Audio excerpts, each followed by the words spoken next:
Now it's a Red Friday edition of 580 Sports Talk and a feel-good Friday edition of 580 Sports Talk. I'm Brendan Brzezinski. He's Dan Lucero. Jake Laban is off today.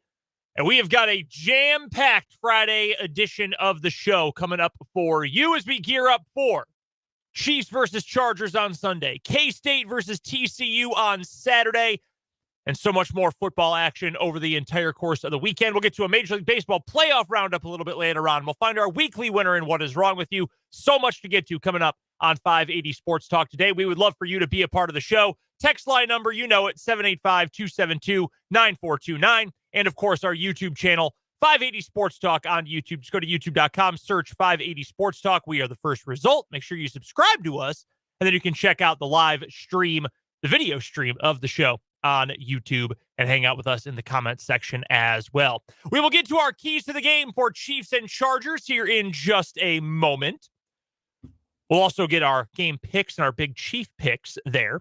We'll hear from Michael Peterson from Bolts from the Blue, the SB Nation Chargers website, coming up here at the bottom of the hour as we go behind enemy lines for Sunday's matchup. We'll also go behind enemy lines in the college game. Landry Burdine, the color analyst for TCU football, the TCU radio network. He'll join us at the top of the 3 o'clock hour. Much different TCU team this year compared to last year. We'll get Landry's thoughts on where TCU is right now in year 2 under Sonny Dykes. Matt Derrick will join us in the 3 o'clock hour for our Chiefs Insider on the Fleming Place Wine and Spirits Hotline. Matt at his usual time, like he does every single Friday here on the show. We will also hear from Andy Reid and Travis Kelce coming up in the bottom of the 4 o'clock hour. And we got to talk to Kobe Savage, starting defensive back for the Kansas State Wildcats this week. And we will hear our conversation with Kobe coming up in the 5 o'clock hour today. So much to get to. We'll get to our 580 Sports Talk headlines. What is wrong with you? As I mentioned, on second thought, we will also play a little Change My Mind. All of that is coming up in this next 4 hours on 580 Sports Talk today. Lots to get to, full show, but we will start with our keys to the game. Chiefs versus Chargers, Sunday, 3:25 kickoff. 2 o'clock pregame coverage, by the way, on the Chiefs radio network, which you can hear right here on 580 WIBW. So for the first key to the game, mine and Jake's first keys, actually both of Jake's keys kind of tie into mine today, but I want to focus on one specifically. So Jake says, to preface his, my 2 keys are so basic and boring, but that is what this game always falls on. That's Jake's sentence. And one of them is turnovers. And he says the Chargers will Chargers. I think it probably should be just Charger, but that's fine. You have to take advantage of them. A pick like last year in the second game when Watson got the pick 6. Also, don't commit any turnovers. Don't give them a chance. Well, here's the interesting thing about this Charger team. This year's edition of the Los Angeles Chargers don't turn the ball over. They haven't. They've only given the ball away, I think it's 5 times all year. Yeah, Herbert's got what, 2 picks? Yeah, they have not given the ball away through the air. They have not fumbled the ball away. Now, that can change. Fumble luck is a thing. Sometimes balls get tipped. It's all about positioning, being in the right spot, being able to take advantage of a miscue, a mistake, or just happenstance. And I understand that. But while I agree, if you can get a turnover, big deal. Don't give them the ball. The Chiefs have also been great about not turning the ball over so far this year. The Chargers have not done that this year. So I looked at this a little bit differently. And a turnover against the Chargers is maybe less so an interception or a fumble, but it's just keeping them out of the red zone. In a game like this against a good offense and a good quarterback, well, good offense is maybe relative, but a good quarterback anyway, not allowing them to score touchdowns. If you keep them to field goals, I'm considering that a win for the Chiefs defense. And that is especially true considering how good the Chargers have been down by the goal line.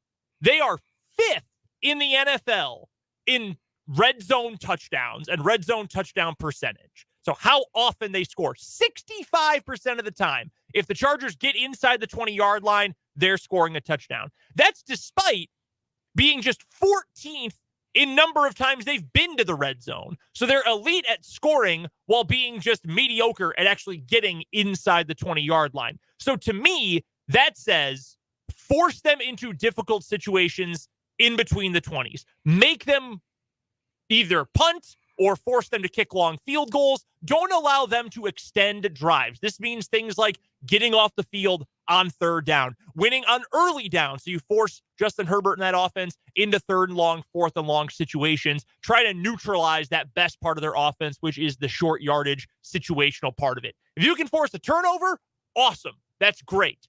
Probably can't bank on that against this team like you could against some other teams the Chiefs have faced. I think of Minnesota right off the rip as teams that have not been careful with the ball this year that the Chiefs have already played.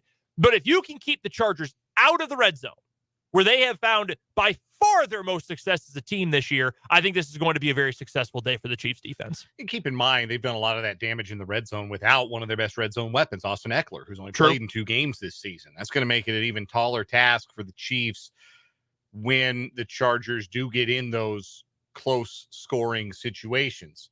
The way to keep them out of those scoring situations is my first key to this upcoming game. And I'm going to steal this key from someone who speaks with a little more authority on the game than I do, and that's Joe Cullen. He's the defensive line coach for the Kansas City Chiefs. And when he spoke to the media yesterday, the phrase he used was collapse the pocket. And that's what you're trying to do against a quarterback like Justin Herbert, because he's good out of structure, right? Mm-hmm. He's not quite Mahomesian out of structure, but he is capable of making plays when on the move, finding receivers down the field. He's not slow, so he can make plays on the run. So letting him get out of the pocket, bail the pocket, doesn't mean you're going to shut down the Chargers offense. What you have to do is collapse the pocket, keep him inside the pocket, and make him make quick decisions.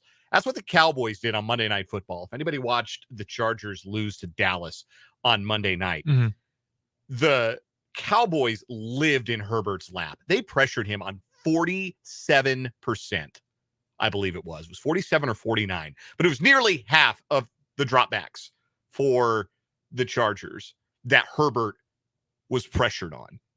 Now, the Chiefs have the capability to provide a similar amount of pressure. They are second as a team in the NFL in pressure rate coming into this game.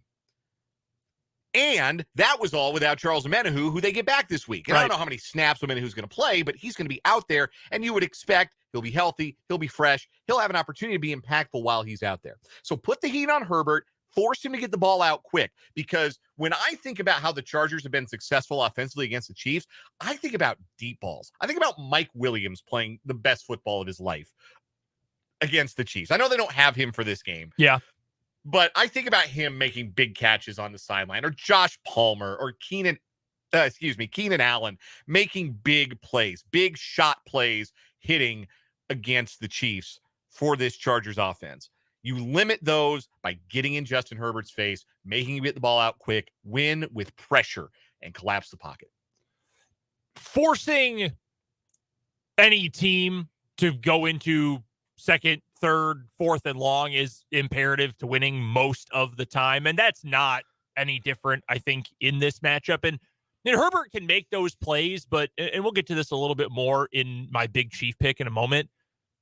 Who's he going to make those plays to? Because that's the thing about He can run a little bit. I mean, he can scramble. That's fine. And Eckler's a good receiver, but I'm not, running a deep over with Austin Eckler, right? He's catching balls near the line of scrimmage. Swing passes, screens, the check downs. So you've got Keenan Allen, who's reliable, who's a great route runner, a technician at the receiver spot, to use a commonly used phrase. Who else you got? Josh Palmer's been really bad. I think he's like negative 13 EPA this year, according to, I think it was Summer Sports or Sumer Sports. I was reading their preview of the game. He's been sub-average, sub-replacement level as a wide receiver this year. Quentin Johnson, the rookie out of TCU, has provided nothing. It just has not gotten on track. They've got Gerald Everett at tight end, who's okay. He's fine. But he's not like, he's not a superstar. He's not an upper echelon tight end. Yeah, they don't have a ton of playmakers in the passing game. I feel like tight end is the number one position in the NFL in terms of number of guys you just say, yeah, they're fine. Like a lot of dudes, you say, yeah, they're all right. Like Gerald Everett's a totally fine NFL player. If you cut him today, many teams in the league would say, let's get him on the roster. Yeah, that guy might catch three balls for 42 yards and a touchdown this week in fantasy. That's fine. Yeah, he'll have somewhere between 3 and 6 catches for somewhere between 30 and 70 yards. every week, score like 5 touchdowns. That's just kind of who he is. And that's a nice player to have, but that's not exactly it's 3rd and 8. We're down by 7 in the fourth quarter. Who's going to go make a play for us? I'm probably not trusting the tight end that wears number 7 personally. Jake's second key to the game, red zone offense. Same thing, what we were just talking about, where it's a win against the Chargers if you hold them to a field goal instead of a touchdown. Vice versa for the Chiefs. You want to score 7 in this game. You don't want to just settle for 3. Jake's phrasing here. Get 3 touchdowns, 1 field goal. You got 24 points. Maybe 1 more score. Boom. You got 31 points. Game is over. Bing, bang, bong. Yeah, just like easy, that. simple. Why doesn't every team just do that?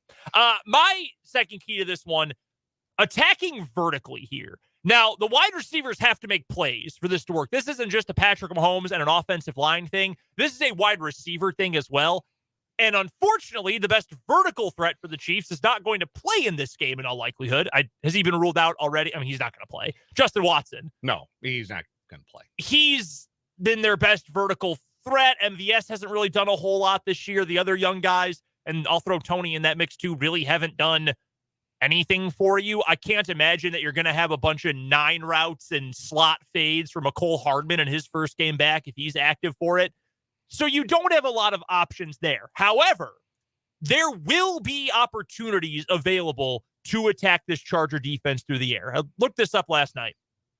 They have allowed the 4th most explosive pass plays this year, pass plays of 20-plus yards. At 22 of them, they're giving up more than 4 a game, 20-plus yard pass plays through the air.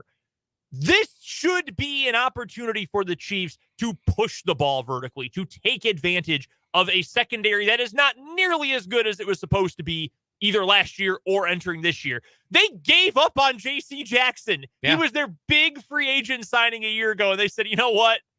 Never mind. Will they learn their lesson about scheme fits? It's hard to say. Probably not. It is the Chargers. So if you can trust that, and I'm not even going to name a name, that somebody can get free down the field and catch the ball, this is the opportunity for them.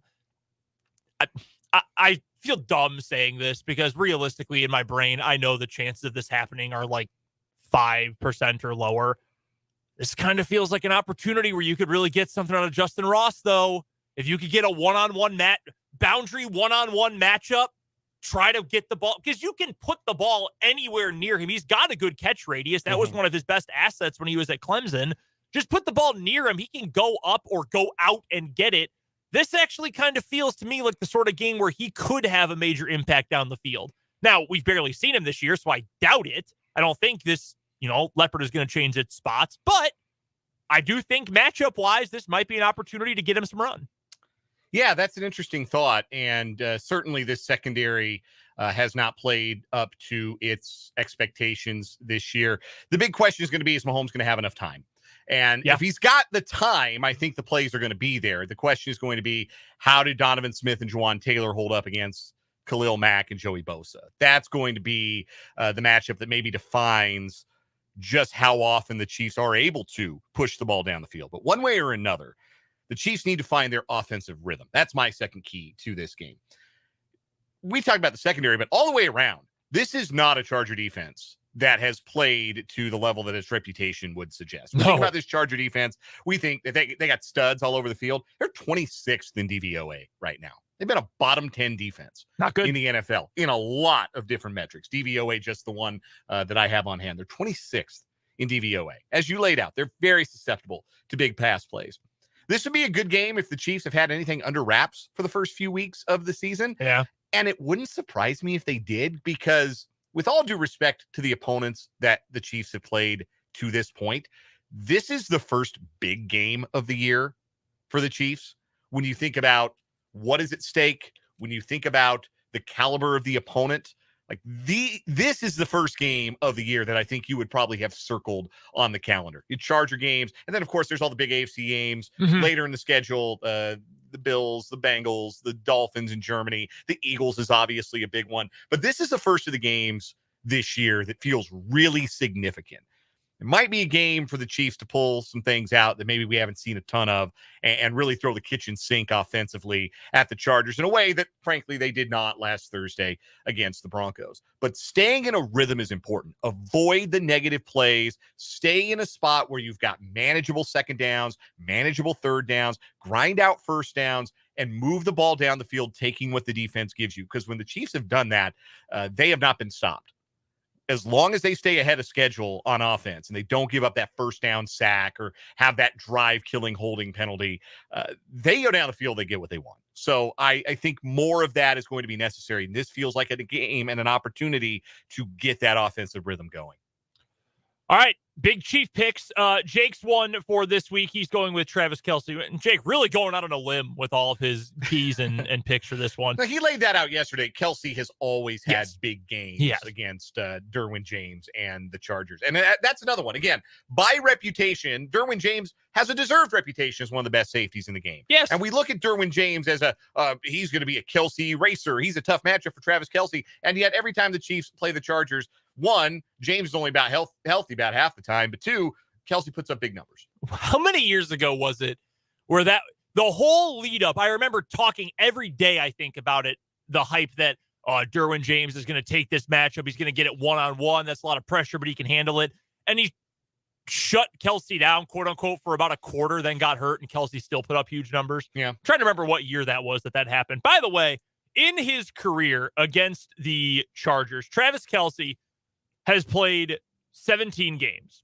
The Chiefs have won 15 of those. He has 88 catches for 1,044 yards. So like a typical Travis Kelce all-pro kind of season. 7 touchdowns. Yeah, that's like a second-team, fringe first-team all-pro season in his career against the Chargers. My pick for Big Chief this week, I kind of copped out. I didn't pick a specific player, but we stopped keeping records with Big Chief, so I figured it was fine. Whoever draws the Keenan Allen assignment, and because I didn't know if it was going to be Snead or McDuffie, who is most often matched up on him. The Chargers may do everything they can to try to get a more favorable matchup, depending on situation, depending on what they think about Snead and McDuffie, respectively. But whoever draws that assignment, I think, is going to have an opportunity to have a huge game, because there's no one else reliable in that passing game that the Chargers have. They're going to get chances to break up passes, to force incompletions, maybe to intercept a pass or at least tip a pass up in the air for someone else. I think that's going to be the most important defensive role in this entire game. Yeah, I think so too. I have trouble seeing a path to victory for the Chargers that doesn't involve Allen having a big game, visiting the end zone, keeping the chains moving frequently on third down. That is going to be a big matchup, and they'll be physical with him. Yeah. That's the Chiefs' MO. Well, and honestly, looking at this matchup, like, Simi Fehoko had his breakout game and had 12 catches for 148 yards and 2 touchdowns. Like, if that dude beats you, that's football, man. Like, that's life in the NFL. That happens sometimes. The one guy you cannot let beat you because he's their best weapon is number 13. Like, that has to be the key. If Josh Palmer blows up in this game, so be it. Yeah, it is what it is. Yeah, that's. But you can't let the number one focal point of their team be the guy who beats you. Like if somebody's 8-hole hitter goes, 3 for 4, 2 home runs. Like, exactly. Sometimes that happens. But I have trouble seeing how the Chargers win this game that doesn't involve a major impact from Keenan Allen in some capacity. My big chief is Rashee Rice. I think that there is an opportunity for a wide receiver to have a big game against the Chargers, because we just saw it last week. CeeDee Lamb went for 112 yards. And I'm not saying that Rashee Rice is the same caliber of player as CeeDee Lamb, but I think there are going to be opportunities, like you mentioned, down the field, opportunities in the middle of the field, and I think Rashee Rice is best equipped to take advantage of those right now with the way that he has played. So he's my big chief. All right, game pick. Who you got? I got the Chiefs, and you guys have pretty vanilla final scores, and mine was going to come out looking a lot like yours. So I got really weird with the second digit of my prediction. I just said 29-26 Chiefs. Don't hold me to that. I'm just saying Chiefs win, Chargers cover, over. Is essentially what I'm saying. Yeah, I like the weird score. So I wrote originally 27-20 Chiefs, and last night I was lying in bed. I got some prep done before I went to bed last night, and I thought, nah, this is going to be closer. I think the Chargers are going to cover this spread at 5.5 points. I think it'll be a close game, even though I think the Chiefs will win. And I said, when I get to work in the morning, I'm going to change my pick to 27-23. Lo and behold, I open up our show notes. Jake had already picked the game 27-23. So I'll stick with mine. I'll be the one person who picks the Chiefs to cover. The Chiefs don't cover all that often, but I'm not going to have the same pick. That's way too lame. We would love to get your picks. Send them in on the text line 785-272-9429 or hop into the comment section on YouTube. Our YouTube channel is called 580 Sports Talk, just like the name of the show, and you can leave your score prediction for the Chiefs there. We've got a ton to get to on 580 Sports Talk today. We'll continue previewing this game coming up at the bottom of the hour with our friend Michael Peterson from boltsfromtheblue.com. But first, we've got some Change My Mind coming up on the other side of this break here on 580 Sports Talk.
It's time for some Change My Mind here on 580 Sports Talk. Although before we get there, we've got some breaking news from Chargers practice today.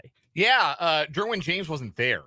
That seems to be pretty significant. Chris Rim, who covers the Chargers for ESPN, reporting that Derwin James was not at practice. Jalen Hawkins was back at practice after he left yesterday's practice with an illness. But Derwin James, who was a DNP on Wednesday, was limited yesterday, is not practicing today, or does not appear to be practicing today. And that is a big problem for an already limited Charger secondary. Yes, that is a humongous problem. Change my mind time. I'm going to college football for mine today. Dan, change my mind. This is the most interesting college football playoff race in the playoff era. Depends on how you define interesting. Interesting in the sense that the SEC no longer feels inevitable at the end of it, perhaps. Like you don't have Alabama or Georgia sitting there as the favorite. And the fact that you don't have one of those programs who has looked like a clear favorite maybe suggests that it is more wide open in the Final Four, or to even reach the Final Four, than it has been. That's the other part of it too, is you don't have, none of the Power 5 conferences have eliminated themselves from the discussion yet. Yeah. A lot of times the Pac-12, we're already not talking about them. Mm-hmm. Like by this time last year, we weren't talking about the Big 12, and then TCU kind of snuck in. So that goes to show you things can evolve. But there are a lot of times where it feels like, all right, well, we're going to get 2 teams from either the SEC or Ohio State, Michigan from the Big Ten. And then there's one spot for somebody else. And, we've already kind of got it figured out by now, or by, in a couple of weeks, we'll have it figured out. But no, it does. It feels a little more wide open as to who is going to get there. Every now and again, you'll think about who's going to get in, and then you'll realize, oh, wait a minute, we haven't talked about the ACC yet. Florida State's still undefeated, and North Carolina's still undefeated. And who's coming out of the Pac-12? And does the Big 12 going to get a tournament team again this year? So I will not be able to change your mind on that. I think I agree with that take. I think you can make a credible, now, admittedly unlikely for several of them, but a credible argument for the first 12 teams in the current AP poll that they could be a playoff team this year. I would give you the first 12, like Georgia, Michigan, Ohio State, Big Ten winner in all likelihood. Florida State's at the top of the ACC. Washington is 5th right now. I think Washington is the best offense in the country. I think OU, if they run the table, they're going to get in. Penn State is going to get their chance. They're going to get to play Ohio State and Michigan. Texas has a chance if they finish without another loss. Oregon, same boat. They might play Washington again. North Carolina is still undefeated so far. They're going to get a shot at Florida State one way or the other. Alabama is not playing pretty football, but you know what? They are playing winning dominant football again. Yeah, and if they beat up Tennessee this Saturday, they are very much back in the playoff conversation. I'd go all the way down to 12, and like Oregon State has a very minimal chance, but they play Washington and Oregon the final 2 weeks of the season. And Oregon State plays a brand of football you don't want to play in November because it is mean and nasty and physical and not fun. They control their own destiny, it could be said. Yeah, they do. So I think those top 12 teams, all you can make an argument for. Now, only 4 get in, obviously, but that's pretty exciting. Even as the known playoff hater, I'm a little more excited about the race this year. Changed my mind. This also has to do with college football. The Michigan sign stealing investigation is much ado about nothing. Yeah, I think I'm actually in agreement with that. Now, I have a feeling this like grand network of cheating that the NCAA is alleging is horse hockey. Like I just imagine it's completely made up. If it's not completely made up, I could easily imagine it being the work of a Navy ops guy who was hired to the program because he was a code breaker and maybe he went a couple of steps too far in trying to break some codes. Yeah. I don't know. I feel like, yes, if there are rules in place that you cannot use video equipment to steal signs and you can't go, send one of your scouts to do it for a game featuring a future opponent, and Michigan did it. Yeah, you probably shouldn't do that. But by the same token, like, do you know why are you I know why they're singling out Michigan, but that's the question. Like, why are you singling out Michigan? Because if we're being honest, if you ain't cheating, you ain't trying. And that's how it's been in major college football forever. And I'm positive they're not the only team doing this. No, 100%. They're not the only team doing it. And there are 2 things that you could do here that would cost a little bit of money, but that could, change things in this scenario. For one, the reason there's a rule against in-person scouting is because schools didn't want to pay to send scouts to games. Yep. So they just got together in 1994 and put together a rule that says, all right, nobody can do it. Some of us don't want to do it, so nobody can do it. That's essentially where that rule comes from. If it sounds like a stupid rule to you, that's because it is a stupid rule. Yeah. The other thing, too, is you could get with the times and put a radio in your quarterback's helmet and in your defensive captain's helmet. Because the NFL can afford it and college football is $1 billion industry. I think they could afford some radios. I think they could afford some wireless communication devices to put in the helmets of the quarterbacks and of the defensive captains. I think that's probably possible. So you don't want your sign stolen? Splash some cash. Otherwise, shut up. You'd think. You'd think they'd have the money for that. Let's get to a timeout. We'll talk Chargers Chiefs with Michael Peterson after this on 580 Sports Talk.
Brendan and Dan here with you on 580 Sports Talk on this Feel Good Friday afternoon. Coming up on Sunday, 3:25 kick, 2 o'clock pregame coverage start time on the Chiefs Radio Network. It will be Chiefs versus Chargers, one of the most fun divisional rivalries in the NFL today.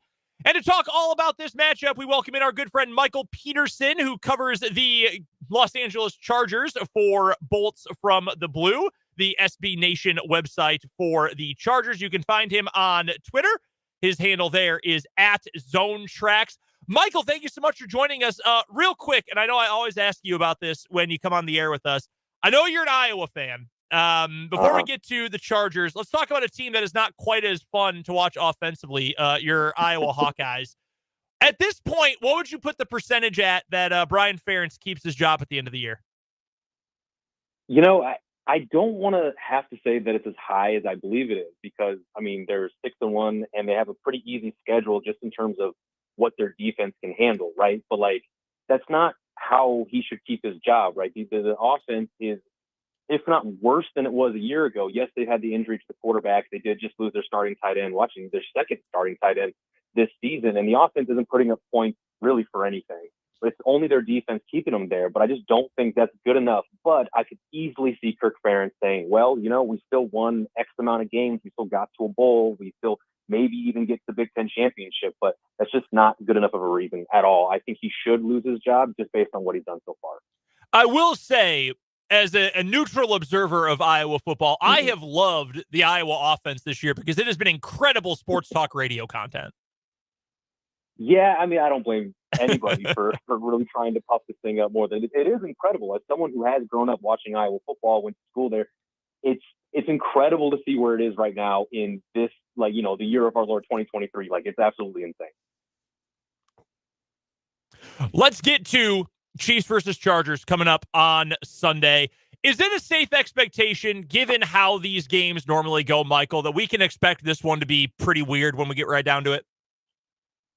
I do think so. I believe the Chargers joined the Vikings, the only teams this year to have all of their games be decided within one score.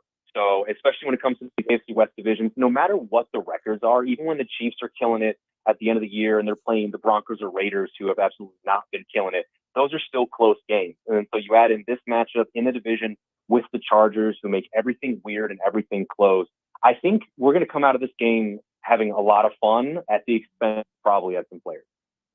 We'll have a bunch of different notes to get into here, but the one thing that has stood out to me about this Charger team this year is how completely ineffective Quentin Johnston has been. And we cover a lot of Big 12 football here on the show, Michael, and that includes a lot of talk about TCU this past year. And I was a big fan of Johnston when he was in college at TCU. And I don't know if it's just Horned Frogs receivers when they get to the NFL, you know, the Josh Doxsons and the Jalen Ragers, and now maybe Johnston, maybe they just don't translate. I don't know what it is, but why was the guy who was so explosive in college suddenly a complete non-factor in his rookie year in the NFL? Yeah, I think it's a little bit easier to be a very explosive player at the college level just based on height, weight, speed, combinations, and stuff like that. I think there are some front offices who see players like that, again, the size, speed, weight combinations that are just elite across the board, and believe they can do something with the NFL level. I thought coming in, you know, I liked Quentin Johnston. I didn't want him to be the Chargers pick at the time. I did like guys like Zay Flowers or Edison better. But, you know, we went to analytics and they showed that Johnston led college football basically in yards after the catch. He was very efficient in that area.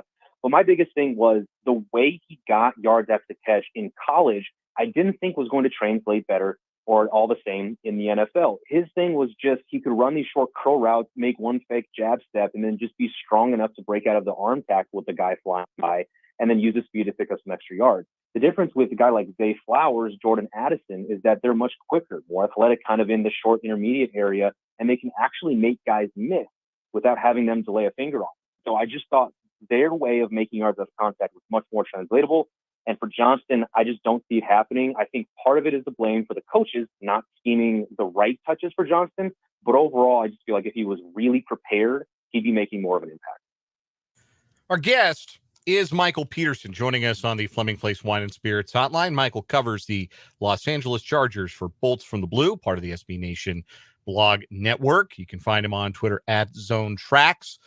Michael, the Charger defense has a lot of big names on it, great players, a couple of guys in Khalil Mack and Joey Bosa who are on a Hall of Fame track, but they're 26th in DVOA as we enter week 7 of this season. What is the disconnect between the reputation, the names, and the lack of results? So I think there is a bit of a disconnect between the pass rush this year, which has been very good, and the secondary. Obviously, prior to last season, there was the big free agent signing with J.C. Jackson. And, now that he's not even with the team, less than a year and a half into his tenure with the Chargers, that it was a mistake, that they are trying to scramble to figure out how they can field a really good secondary. And they've got some guys there. Obviously, Asante Samuel Jr. has been pretty solid this season. Michael Davis has been fine. Sometimes he's up, sometimes he's down. But the biggest disconnect I've found is that the secondary is having a real hard time staying fundamentally sound on third down, specifically third and long. The Chargers have been good at holding opponents to stops on third and short, third and medium. But if you get to third and 9, third and 11, chances are the Chargers are going to allow that to happen.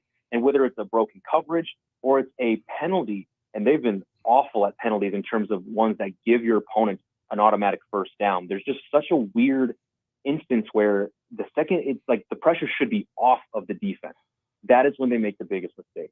And I think that's an easy way to take a team with high expectations and have them fail to meet those. The pass rush has been fine, but the secondary, unfortunately, has been way too shaky along with some injuries, and it's just not looking good for them right now. If Derwin James can't go, and there have been reports that he was not at practice today, who steps in his stead, and how much does that exacerbate the issues that the secondary has been having that you just laid out? Yeah, I think if Derwin doesn't go this week, they're in a really bad spot because Derwin mainly is someone they like to match one-on-one with Travis Kelce. They have a lot of battles, have had a lot of battles through the past few years. If he doesn't go, you're looking at safety Dean Marlowe. He's a veteran. He played with the Panthers, the Bills, not a big name by any means. He's been fine filling in at free safety. But then the guys that they look at for strong are A.J. Finley, who's a rookie undrafted free agent this year, Mark Webb, who is maybe a little bit more better for that role, but he's a former 7th-round pick 2 years ago. They tried to just sign Jalen Hawkins, safety off of the Falcons practice squad, and he spent one practice and was carted off yesterday. So all of a sudden, they don't even have enough bodies, it seems, to really fill in any of these holes at safety. And in general, who they do have do not fit the skill set at all of what Derwin James brings to the table. So I'm a little bit worried there if he can't go. We're talking to Michael Peterson here on 580 Sports Talk, covers the Chargers for Bolts from the Blue, and you can follow him on Twitter at Zone Tracks. Kellen Moore is the new offensive coordinator for the Chargers this season, replacing Joe Lombardi. And we had a lot of not nice things to say about Joe Lombardi's offense, to say the least. to say the least. Yep. And the last we've seen Joe, he's in Denver, and the offense looks very familiar. It's a lot of short passes, a lot of checkdowns, and that seemed like a waste of Justin Herbert's arm talent last year. This year, with Kellen Moore in charge, what is fundamentally different about the offense, or are there some things that are a little uncomfortably similar? Yeah, I'd say it is quite different. I think at face value, looking at an offense that does throw it more often to the intermediate and deep parts of the field. I believe Justin's average air yards per attempt went from kind of around 6.5 to about 8.5. So that's a pretty big jump. It seems like they're marrying the run and the pass a little bit better off their play action game. That's been a little limited though, because the run game has been pretty poor overall, especially in that week 1 game against the Dolphins. I thought it looked very good. It's much more of a downhill running style. It's one cut and go, get north and south instead of the zone basic stuff they ran under Joe Lombardi. But overall, I think Justin Herbert looks like he's more comfortable, having a lot of fun in this offense. Against the Cowboys, unfortunately, he did kind of get pressured a ton, missed a few really frustrating balls to Keenan Allen. But overall, I think the offense just looks more creative, more fun. They've been pretty efficient in the red zone as well. Last year, when Kellen Moore was with the Cowboys, they were very efficient in the red zone. He's now with the Chargers, and they've been very efficient. I believe Herbert has 10 or 11 touchdowns, all coming within the 20-yard line while the Cowboys are struggling. So he has improved quite a few areas, and I do like what I've seen so far from Kellen Moore. The dialogue, the discourse, if you will, regarding Justin Herbert on the internet among football fans, football media, it can get to a pretty wild place. It can get to a place Mm-hmm. where there's not a lot of gray area between the people who think Justin Herbert is awesome and he's been betrayed by his teammates or by the scheme, and people who are pushing back on the idea that he's an elite quarterback because he hasn't won a playoff game yet in his career. Mm-hmm. Among Chargers fans, people who follow the team or passionate about the team, what is the prevailing opinion about Justin Herbert at this stage of his career? Yeah, I think, well, if you're going to ask the diehards, they're going to tell you he's the greatest thing in the world. He's going to be just as good, if not better, than Phillip Rivers was for the franchise, and Dan Fouts. Like, he's just another one of those names. The more serious fans that do like to kind of dive into the analytics and the film a little bit more and watch things over and over again will still tell you that he's a very, very good quarterback. He's very almost computer-like the way he's able to go through all his progressions and find guys and avoid sacks. And so he does a lot of things correctly. Unfortunately, there is the reality that the stats that he's thrown the most interceptions in the fourth quarter since he entered the league in 2020. That's a real thing. It's objective. You can't fight it. So that tells us, well, there's a little bit of a downside to his game. But at the same time, he has all the records that he's posted through the first years, the most yards through 3 seasons, the most touchdowns through 3 seasons, or the second most behind Dan Marino. He has all those records as well. He's done it. You can't take that away from him. So when I get asked this question, I mainly like to say he's somewhere in between. He is a very good, one of the best young quarterbacks in the NFL, but there is something missing. He hasn't won a playoff game. They haven't, done much in terms of postseason work. He hasn't been to the Pro Bowl all that often. He hasn't won an All-Pro. So right now, I'm going to say he's somewhere in between. Just a couple more questions for Michael Peterson, who covers the Los Angeles Chargers for boltsfromtheblue.com. You can find him on Twitter at ZoneTracks. He joins us on the Fleming Place Wine and Spirits hotline as we prepare for Chiefs versus Chargers coming up on Sunday this week. I know that this will be more clear when we get to the end of the season, and the Chargers, it depends on what the record is, where they finish in the division, if they make the playoffs, etc. But as we sit here today, October 20th, 2023, Michael, how hot is Brandon Staley's seat? I would say it's pretty hot. When I get asked about Staley, I always start with that I love him as a coach in terms of the camaraderie in the locker room and the vibe and everything that he brings to the Chargers. What he's created off the field has been phenomenal. But that's not what wins games. That's not what helps you keep your job. And at this point, with them 2-3 staring down the reigning Super Bowl champions, probably going 2-4, I don't know how his seat's going to get much hotter. This schedule does kind of easy up a little bit. You got the Bears and Jets following the Chiefs, and then it's kind of a mixed bag. Bills, Ravens, they're all kind of in there. I just think the expectation this year was to increase the record, which meant 11 wins, to win a playoff game, not only just make the playoffs, win a game.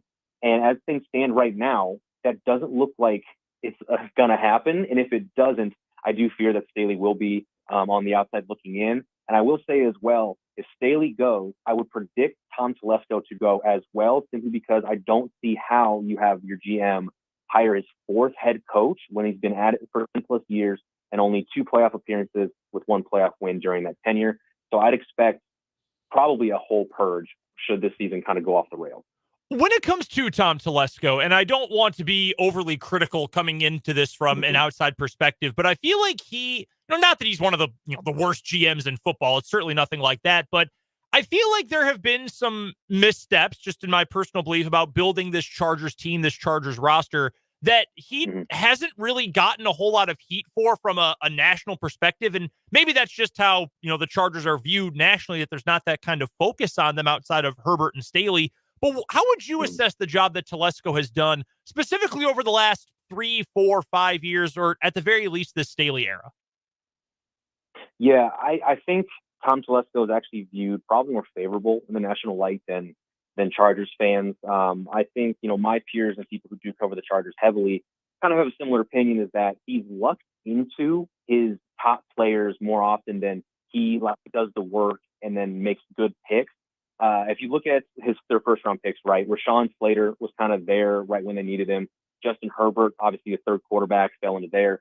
Derwin James somehow fell to number 17 back in that draft.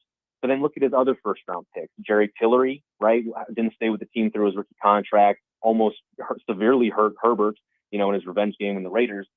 Kenneth Murray was traded back into the second round, the first round to go get him. And he's been just fine, probably more underwhelming than a solid player. But then you look at his day 2, day 3 resume. He does not hand out second contracts to anybody he drafts on day 2, day 3. Kaiser White and Drew Tranquil were both linebackers who immediately following the year, they finally broke out for that defense. They did not sign him to a second contract, and they've moved on to the new team. Their day 3 picks, same thing, aren't making an impact. I thought it was the strangest thing this season, which felt like a pivotal do-or-die year to prove it for Staley and Telesco as well. They kind of drafted as if they were planning on having several years to develop these players. Quentin Johnston obviously was not an immediate impact person. You ask the team right now, he was a developmental player, but the Chargers kind of needed something out of him this year to be good. Deion Henley, a linebacker in the 3rd round, is not playing at all at a position where they could have used some immediate linebacker help. So overall, I'm just very questionable about his decisions, and I don't think he's been all that great. I think his wins were a little bit more about luck as opposed to him doing the due diligence and making the correct pick. All right, Michael, Chiefs are favored by 5.5 on Sunday. Who you got in this one? Do the Chargers pull the upset, or is it another Chiefs win? I think this is a Chiefs win. I think this is probably the most uncomfortable I felt heading into a Chiefs matchup, simply because this is the first year the Chiefs actually have a really good defense to complement that offense. And I think the Chargers have been able to keep it close because there's an underwhelming defense the Chargers could take advantage of. But with both offenses good and the Chargers being the only one with a bad defense, I do like the Chiefs in this one. I probably say over the 5.5. Michael Peterson covers the Los Angeles Chargers for Bolts from the Blue. You can check him out, boltsfromtheblue.com. Also, make sure you go follow him on Twitter. His handle there is @ZoneTracks. Michael, thank you so much for hanging out with us today. Appreciate the insight into all things Chargers, and enjoy the game on Sunday. Awesome. Appreciate it, guys. Have a good one. That is Michael Peterson from Bolts from the Blue. Awesome insight into everything going on with the Los Angeles Chargers. I'm with him on the Tom Telesco thing. I feel like he never gets talked about as a GM who's got to figure things out, but they haven't won anything, and he's been there this whole time. Yeah, people keep predicting that they're going to end the Chiefs' reign in the AFC West. They're going to make a deep playoff run, and the expectations remaining high and then not being met for this long usually means somebody gets fired. Outside of drafting Herbert, what have they actually done in the last 5 years to get better? I don't know. Not much of anything. A couple of moves that blew up in their face, like J.C. Jackson. That does it for the first hour of the show. We'll talk some college football to lead off the 3 o'clock hour of 580 Sports Talk.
now, 3 o'clock hour of this Feel Good Friday edition of 580 Sports Talk. Just getting underway. I'm Brendan. He's Dan. Thanks so much for hanging out with us on this Friday afternoon. We've got plenty to get to coming up in this hour. We've got more on Chiefs-Chargers coming up bottom of the hour. Our pal Matt Derrick from ChiefsDigest.com is going to swing on by for our weekly Chiefs Insider.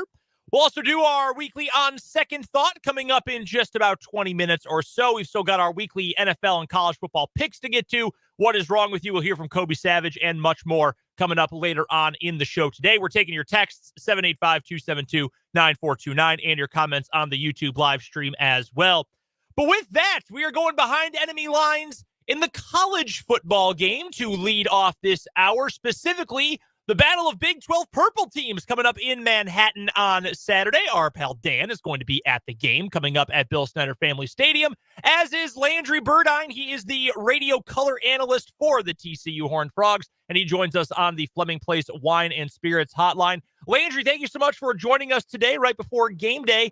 First question I've got for you is for this TCU team after the unbelievable run a year ago to the national championship game, the playoff berth, the perfect regular season in Big 12 play. What is the energy? What is the vibe around this team this season? And was that exactly what you expected it would be, given the fact that, well, it was going to be hard to replicate the history from last season? Yeah, it's a good question. You know, the Frogs last year were pretty senior laden. They lost, I think, 80% of that offensive unit to the NFL. I mean, and most of those guys are starting. So, it's hard to lose playmakers like that, number one. But, when you lose leaders like that, too, I mean, Max Duggan was, probably one of the best leaders I've ever been around. And, Quentin Johnston kind of the same way. And, you flip it around to the defensive side of the ball. And D. Winters and Dylan Horton are both playing a lot in the NFL right now. So that was really the question was, kind of who was going to step up and lead this football team. And, I think it took a while for that, and I think in some ways we still don't know. But the vibe around the team is great. It's an incredibly hardworking team.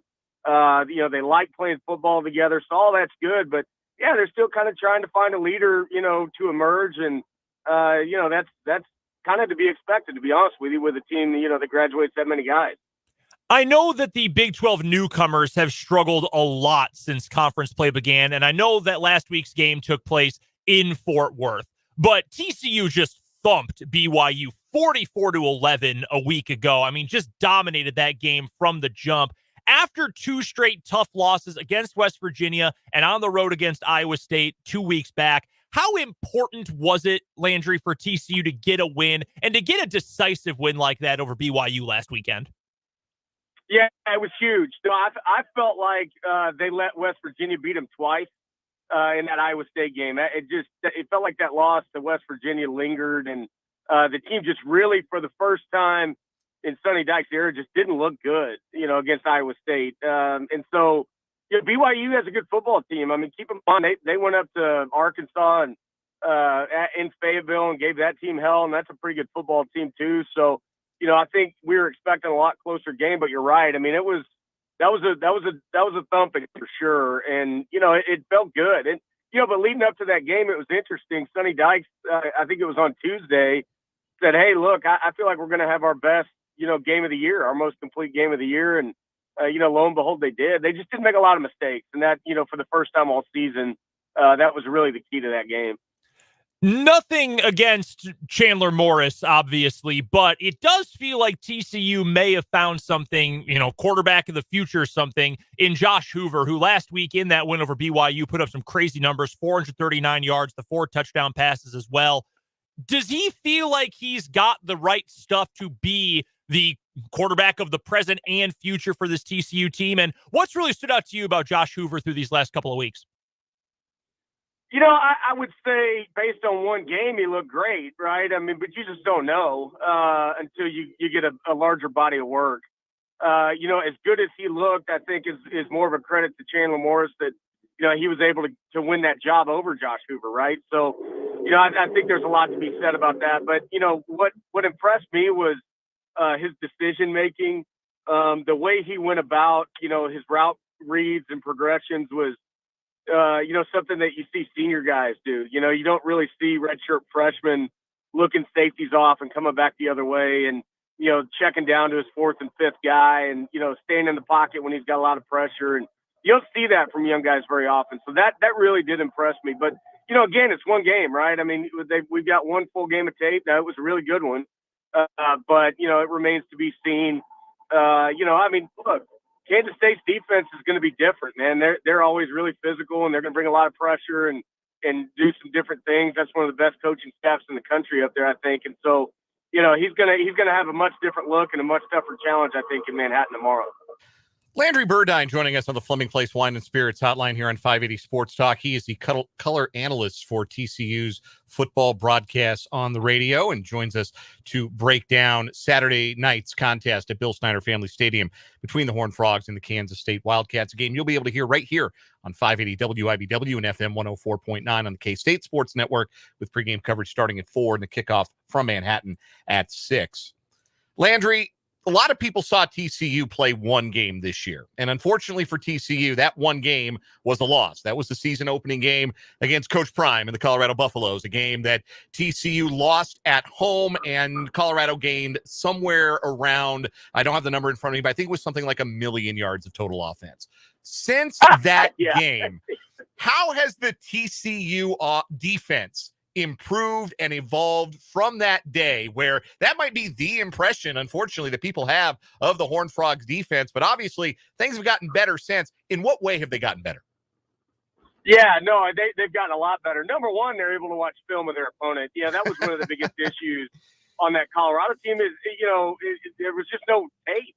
And so they really didn't know what to expect on both sides of the ball. And you can people don't really think that's a big deal, man. It is a big deal. And, I think you've seen that as people have gotten more tape on Colorado as the season's gone on, they've struggled. So, I think that's part of it, but it's also growing up. They're playing new guys in a lot of positions. They lost the Thorpe Award winner, and Travius Hodges-Tomlinson at corner. So they had to, get a new guy in there. And, it just takes time, man, to replace talent like that. And so, they're a lot better in their run fits.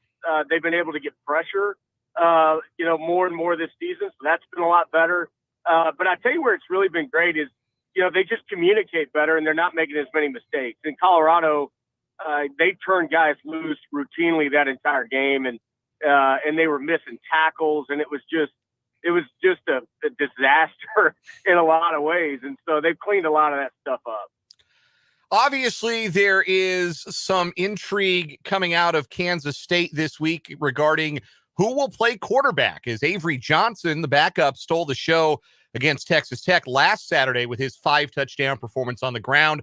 He is certainly much more of a running threat than the incumbent starter, Will Howard, though Howard is no slouch on the ground himself. Howard, the more established passer, though he's had trouble with the turnover so far this season.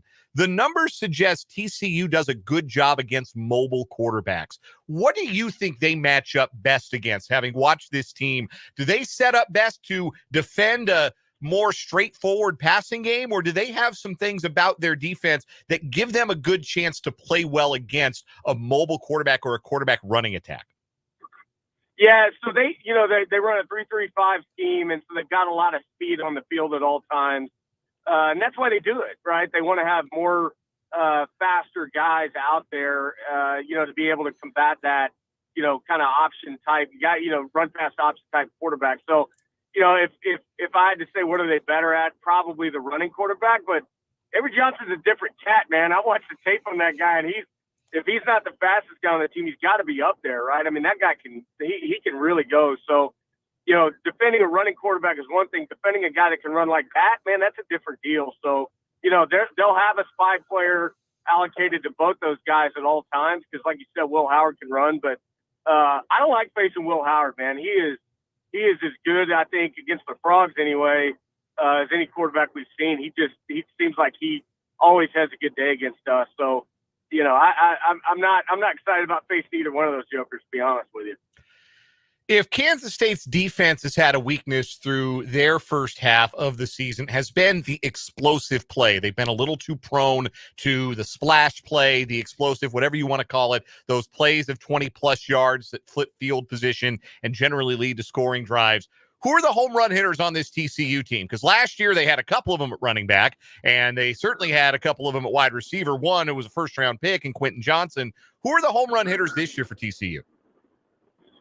You got to start with Amani Bailey. I think he's an elite level back, and what's really impressive is he was third string last year behind two guys that are now starting in the NFL, and Kendry Miller and Amari DiMercado. So it just shows you how deep that running back room was. But he's, as this offense goes, as he goes, and so he's got to have a big day, and I expect him to.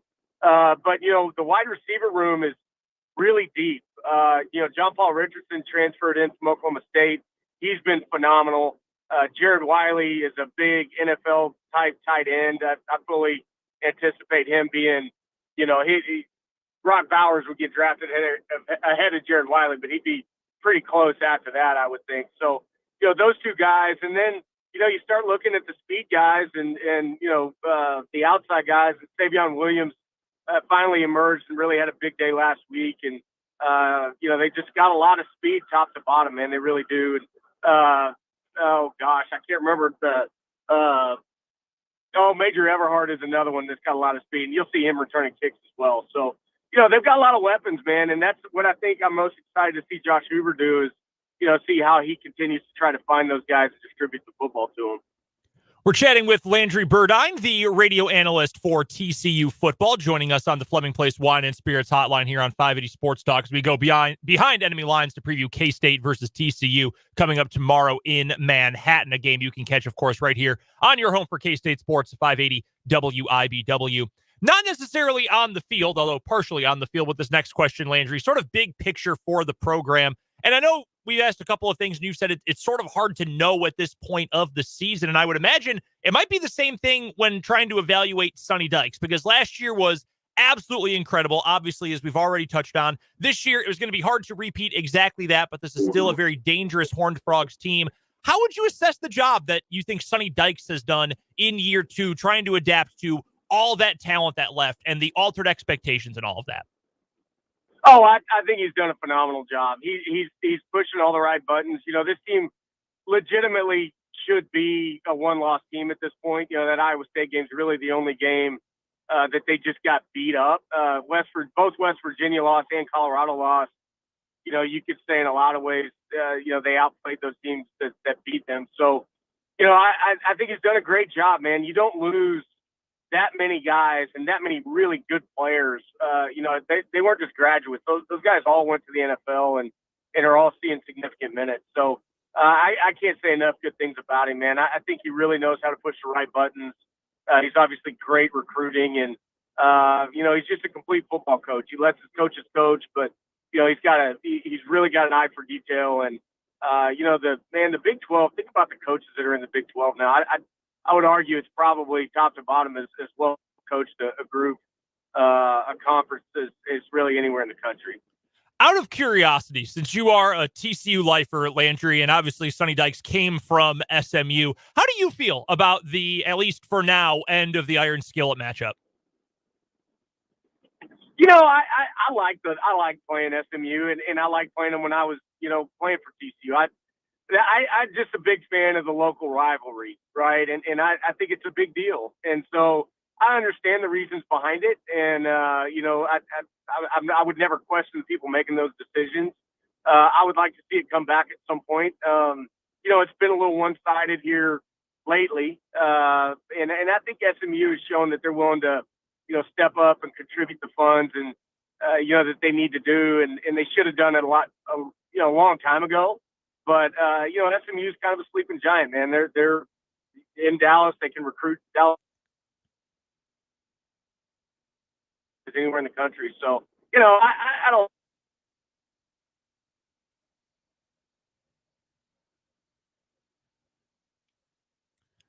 think we may have lost Landry. Can you still hear us? Yeah, I'm sorry, guys. I'm driving to a wedding. I apologize. You got me? Yes, we do. Hey, no problem at all. What? It is a feel-good Friday indeed. Wedding, celebrating. How about that? Awesome feeling on this Friday. All right, Landry, we'll get you out of here with these final two questions. We do appreciate you taking the time for us on what's obviously a very busy day. Number one, if TCU is going to knock off K-State in Manhattan, what's the one thing that absolutely has to happen for the Frogs? They got to run the football. That's going to be the biggest thing. They've got to establish the front and really, control the clock and just kind of keep some of Kansas State's weapons off the field. That's going to be the biggest key for me. All right, last thing I've got for you, Oklahoma and Texas, they're leaving the league at the end of the year. We know certainly all about that. Once they go to the SEC, do you ever want TCU to schedule either of them again? That TCU's really enjoyed beating up on Texas. I wouldn't mind continuing to do that. And I like Oklahoma being in the conference. I like playing Oklahoma. But, look, that's something that those two schools are going to have to deal with. And, it hadn't worked out real well for Arkansas. It hadn't worked out really well. Happy with the Big 12 as currently constituted with those guys. There's some really good teams. I think there's a good path to the playoff, and I think the conference is as strong as it's ever been. So, I kind of like, don't let the door hit you on the way out, right? Right. I think a lot of us feel that exact same way across Big 12 country. Landry Burdine is the radio analyst for TCU football. You can find him on Twitter at Landry Burdine. Kind enough to join us on this Friday afternoon to preview TCU versus K-State coming up tomorrow on the Fleming Place Wine and Spirits Hotline. Landry, thank you so much for taking some time out of your busy day. Enjoy the wedding today and enjoy the game coming up tomorrow as well. All right, you guys got it. Thanks for having me. That is Landry Burdine from the TCU Radio Network. Awesome insight into everything going on with the Horned Frogs. I'm excited for this matchup, man. I think it's going to be a really fun battle. And I think you kind of have both teams coming into this with something of a wild card at quarterback. I mean, we've talked so much about, is it going to be Howard? Is it going to be Johnson starting for K-State? But the Hoover situation at TCU is still kind of a wild card too, because he looks like a freshman quarterback. We've seen some lows a couple of weeks ago, but last week it was as high as you can get. So one thing that's really interesting about what Hoover did was he just diced up the middle of the field, the intermediate and the deep middle of the field against BYU's cover 3. And that's something you could do against a cover 3 defense, especially one that doesn't get a lot of pressure like BYU's. K-State doesn't run any cover 3. K-State's going to run quarters. K-State's going to have more guys in the middle of the field. So is Hoover going to have the same kind of success to the part of the field that he was most comfortable throwing to? Add to that, he's going to be on the road. And it's one thing to be a quarterback and be at home and be able to, make checks the line, communicate with your line, communicate with your receivers. Quite another to go and do it on the road. So I think I have confidence in K-State to win this game. I felt like the spread was really steep all week. It feels like a closer game than the 7-point spread that it opened at, but that might just be, I'm a little uncertain as to what shape Kansas State's offense is going to take. I think you're going to see both quarterbacks. I think they're going to ride the hot hand, the advantageous matchup. And I think whoever it is that makes more plays, that quarterback for K-State is going to lead the Wildcats to a win on Saturday. So according to Vegas Insider, right now the consensus spread is K-State by 6.5. 76% of wagers are on K-State to cover that spread right now. So the public is all over the Cats to win this one. Over under halftime. How early are you diving into the ice cream chest at the Bill tomorrow? That's always a halftime thing. Always a halftime thing? Always a halftime thing. I eat the dinner, the medium meal, and I let that kind of satisfy me. And then halftime is ice cream chest time. What do you do now that there's no Choco Taco? I think you said Snickers bar earlier in the year. I grieve for the loss of the Choco Taco. No, they've got they have the Snickers, and I tried the Twix. That's frozen right. Twix. Great choice. Last time. So yeah, you can't go wrong with either. Really, two really good choices. Change up. But neither are the Choco Taco. Let's just be honest. There will never be another. There won't. We've got to get to a break. On the other side of this timeout, we'll play on Second Thought. Plus, Matt Derrick will join us later on this hour to talk Chiefs Chargers on 580 Sports Talk.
Time for On Second Thoughts, where every Friday we look back on a recent take and say, well, you know what? Maybe we weren't quite as spot on with that one as we thought we might be. Do you have a good one for this week? Yeah, and I said this was going to be my on second thought on Monday's show because last Friday, as part of our 580 Sports Talk picks, I picked USC to cover the spread against Notre Dame. And look, we all get picks wrong. That's not uncommon. None of us, we're going to ever bat 1,000 on our predictions. But the one thing that I said was that I believed that Caleb Williams to be the college football version of Patrick Mahomes. I said, if you give me points with Mahomes, I will always take the points. And I think Caleb Williams is college football Mahomes. And if you're giving me points with him, I'll take the points. Well, he played like college football Nathan Peterman last week. And I don't blame Caleb Williams for that. I still think he is a singular talent. Mm-hmm. I think he is as good a quarterback prospect as there has been in the last 5 years, last 10 years. Maybe not the best, as some people might have suggested coming into this year. But I certainly think he is worth tanking this season to take number 1 overall. I think he's really, really good.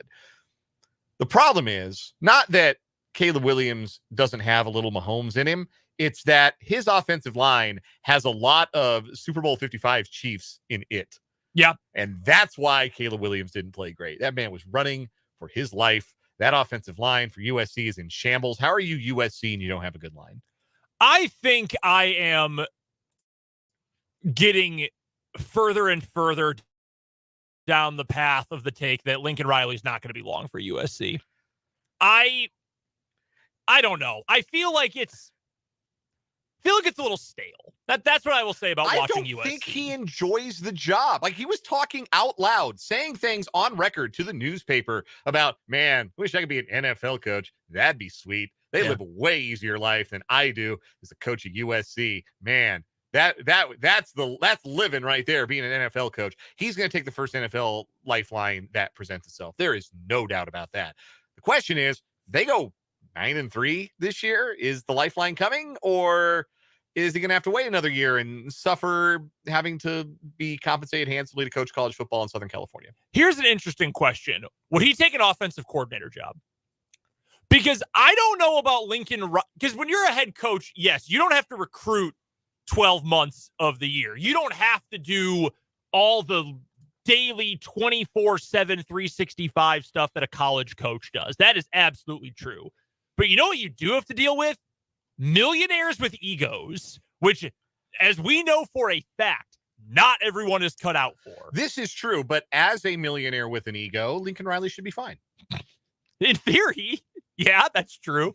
I don't know. With his peers. Like, if I'm trying to think of a good example of this. Okay, here's an example. Bears get the number 1 overall pick. They take Caleb Williams. And next Chicago Bears head coach, whoever says Lincoln Riley. Well, it could be Lincoln Riley, but they say, hey, Lincoln, we're going to make you the highest paid offensive coordinator in the NFL.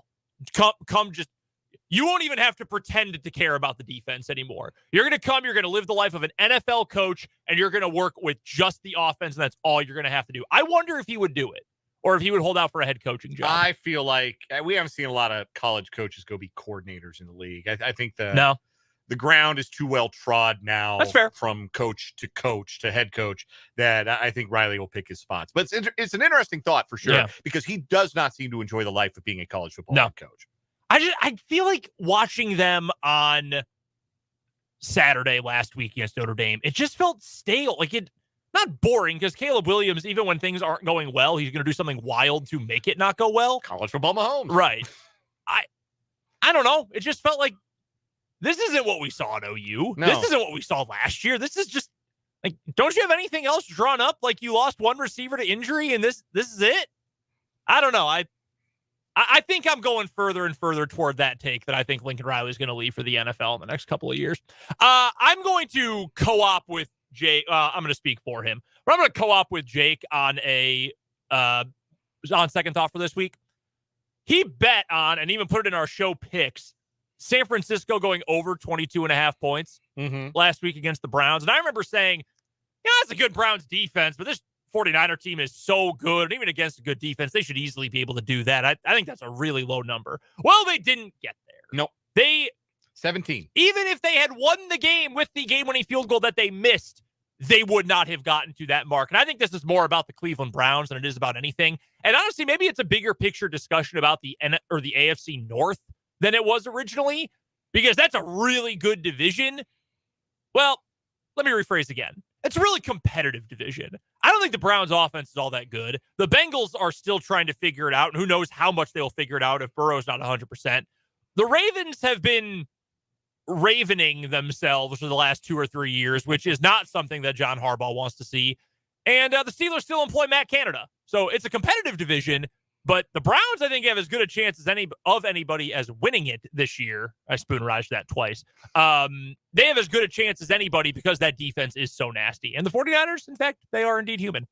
We've got a break to get to. Matt Derrick's going to hop on with us next for our Chiefs Insider. That's coming up on 580 Sports Talk.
His name is Matt Derrick, and he covers the Kansas City Chiefs for ChiefsDigest.com. Head to the website for all of Matt's great coverage of the reigning Super Bowl champions. You can also find him on Twitter, where his handle is @MattDerrick, and he joins us for our Chiefs Insider on the Fleming Place Wine and Spirits hotline. Happy Friday, Matt. How's it going?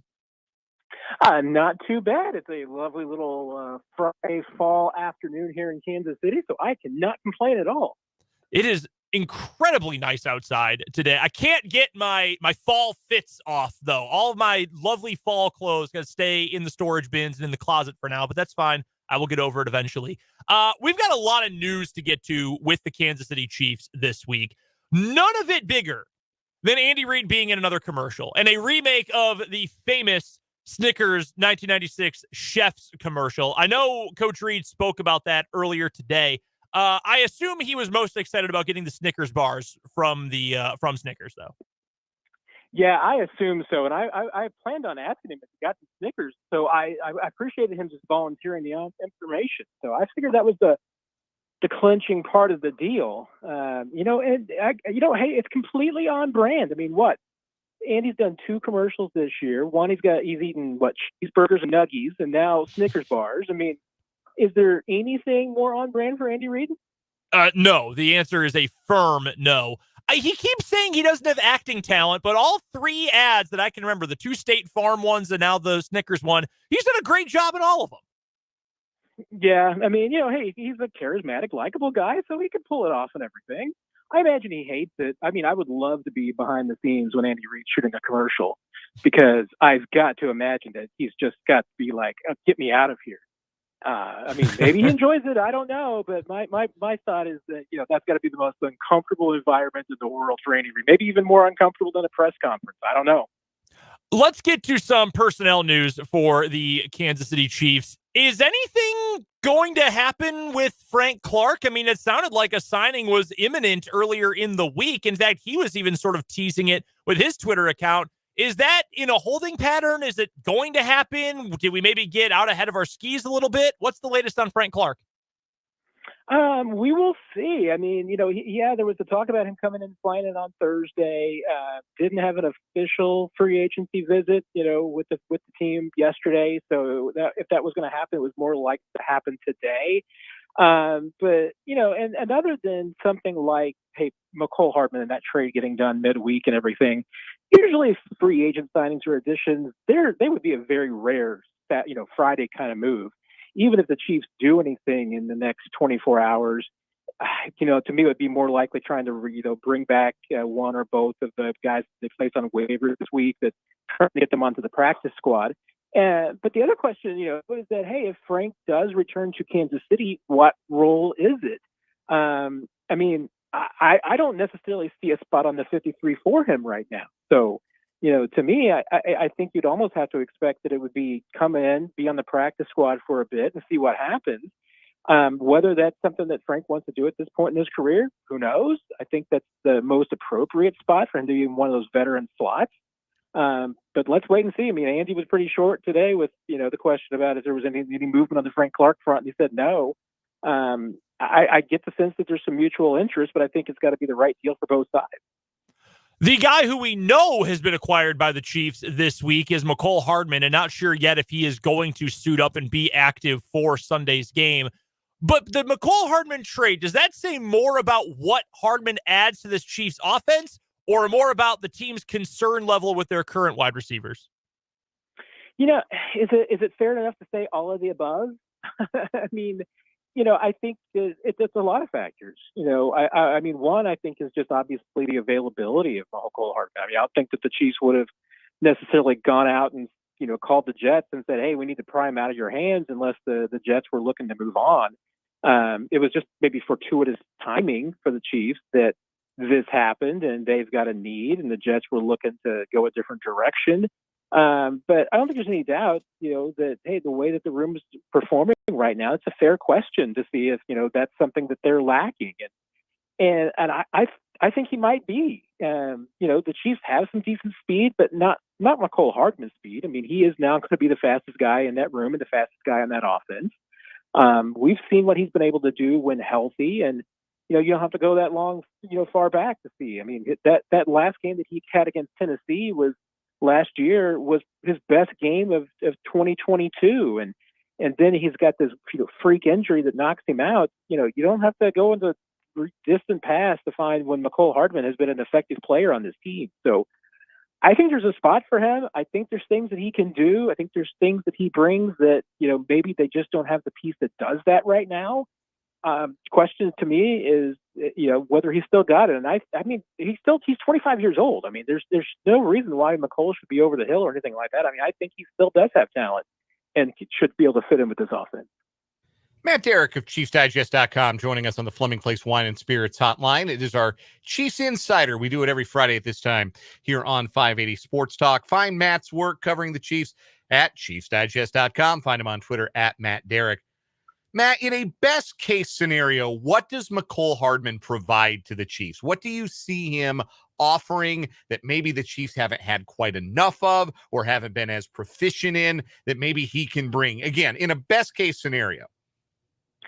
Yeah, and I think immediately you think about it, and one, I wouldn't be surprised if he's out there immediately on special teams. Since they did waive Montreal Washington, if they don't get him back onto the practice squad and elevate him for this weekend, I mean, I think McCole would be your most likely candidate to certainly be at the punt returner, and I'd probably put him at the kick return too, even though you're probably not going to have any of those.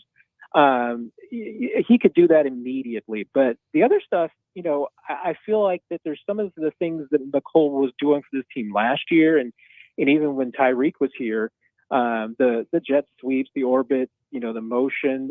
I think he's better suited for that than Sky Moore is, and that's what a lot of it has fallen down to Sky. Maybe even some of the stuff that they had planned for Kadarius Toney. I mean, I think that those are things that McCole can pick up pretty quickly. I would be just really intrigued to see him, Sky, and Rashee Rice on the field at the same time.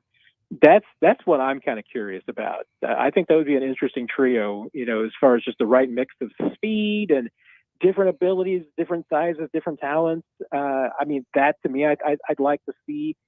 I was talking with someone about this earlier today, and part of it is, McCole, even during his first 3 years, was kind of a square peg in a round hole because he was drafted to be the Tyreek Hill insurance, especially because the night he was drafted, you didn't even know if Tyreek was ever going to play again for the Chiefs. And then, he ends up spending 3 seasons basically waiting, to get Tyreek's leftovers from a play standpoint. Last year, he comes in really getting his chance, and then he gets hurt. And the Chiefs have tried to move away a little bit from the Tyreek offense because they don't have that player. So they've gotten away from maybe some of the plays and things that were designed specifically for him. I mean, I feel like you can bring some of that back. I mean, to me, and especially with the Chiefs, having some difficulties against some of the deep coverages that they're seeing, McCole can be one of those guys. So I'd really be interested to see in just how they can use him and his speed to kind of loosen up the back end of these coverages and maybe take a few more shots downfield because, that's something that he and Patrick have worked on quite a bit and are more comfortable with. If you can do that, maybe that's just 1 or 2 plays a game, then you'll maybe start feeling a lot differently about this offense and its explosiveness. Who loses snaps if Hardman does factor into the offense at a similar level as he did towards the part of the season where he got injured last year? Yeah, that's a really good question. Is just how much he does kind of take away from some other guys. I mean, and especially because I think you're the Chiefs, you're trying to find more snaps for Rashee Rice. Now, obviously Justin Watson's out right now, so that's the guy that immediately you think of as, there's a lot of snaps that Tyreek can get right there. But even then, I mean, some of Justin Watson's snaps are probably just going to have to go around to everybody right now. We'll see how much they're willing to throw McCole out immediately. I mean, it wouldn't surprise me if he was in their top 3 as far as snap counts go. It wouldn't surprise me if he was 5th. I mean, I could see them protecting him a little bit too. So, obviously the offense has changed a little bit. He needs to pick up some of the new terminology and some of the new plays. So he wouldn't be appropriate for everything, but McCole should be in a pretty good spot. Now, once Justin Watson gets back, I think Marquez is definitely in a position to possibly be losing some snaps. I mean, I'm not convinced that the Chiefs have given up on Sky Moore either. So I think they still want to try and protect his work, but he could certainly be affected. But then you go on further down, and it's like now I have a harder time trying to find the field for the guys at the bottom, like Justin Ross, and that's another guy that you want to maybe see get some work. But if you're trying to get McCole on the field and he's ahead of him, where's Justin Ross fit in? Let's look ahead now to Sunday's game. The Los Angeles Chargers coming to town. Biggest divisional game of the season to this point by far. And if the Chiefs win it, you can certainly make a compelling argument that the AFC West race is over. This Charger team coming in, where do you think they compare to the Charger teams? Obviously, they got a lot of the same personnel, but are they better or worse than the Charger teams that have given the Chiefs a lot of grief in recent years? At least coming into this game, do you feel like they're in a better spot, a worse spot than they have been, or what's your take? Well, I think you have to believe that their pass rush is better than it's been. I mean, even though they still got Joey Bosa, I mean, they had Khalil Mack, and he has been really good this year. So when you've got two edge rushers like that, I mean, obviously that's huge. I mean, so I think definitely that's where they're better. In the secondary, I mean, back end you still have Derwin James, so that's a class piece right there. Especially when he's healthy. Everywhere else, I mean, I think there's a bit of a drop off defensively in the middle of the field and on the edges at the cornerback spot. I'm not sure that the Chargers are as good as they have been in the past. So, that is kind of, to me, the area of, if you're going to attack, that's where you're kind of going to go at if you're the Chiefs. And it fits in with what their mode has been. Let's see what the Chargers do. I mean, if they end up deploying a lot of this, deeper zone coverages that the Chiefs have seen, I think there's going to be some soft spots in the, over the middle. And, it's not sexy, it's not glamorous, but it's the kind of stuff that Travis Kelce is good at. It's the kind of stuff that I think that Sky Moore is getting better, or Rashee Rice is getting better at.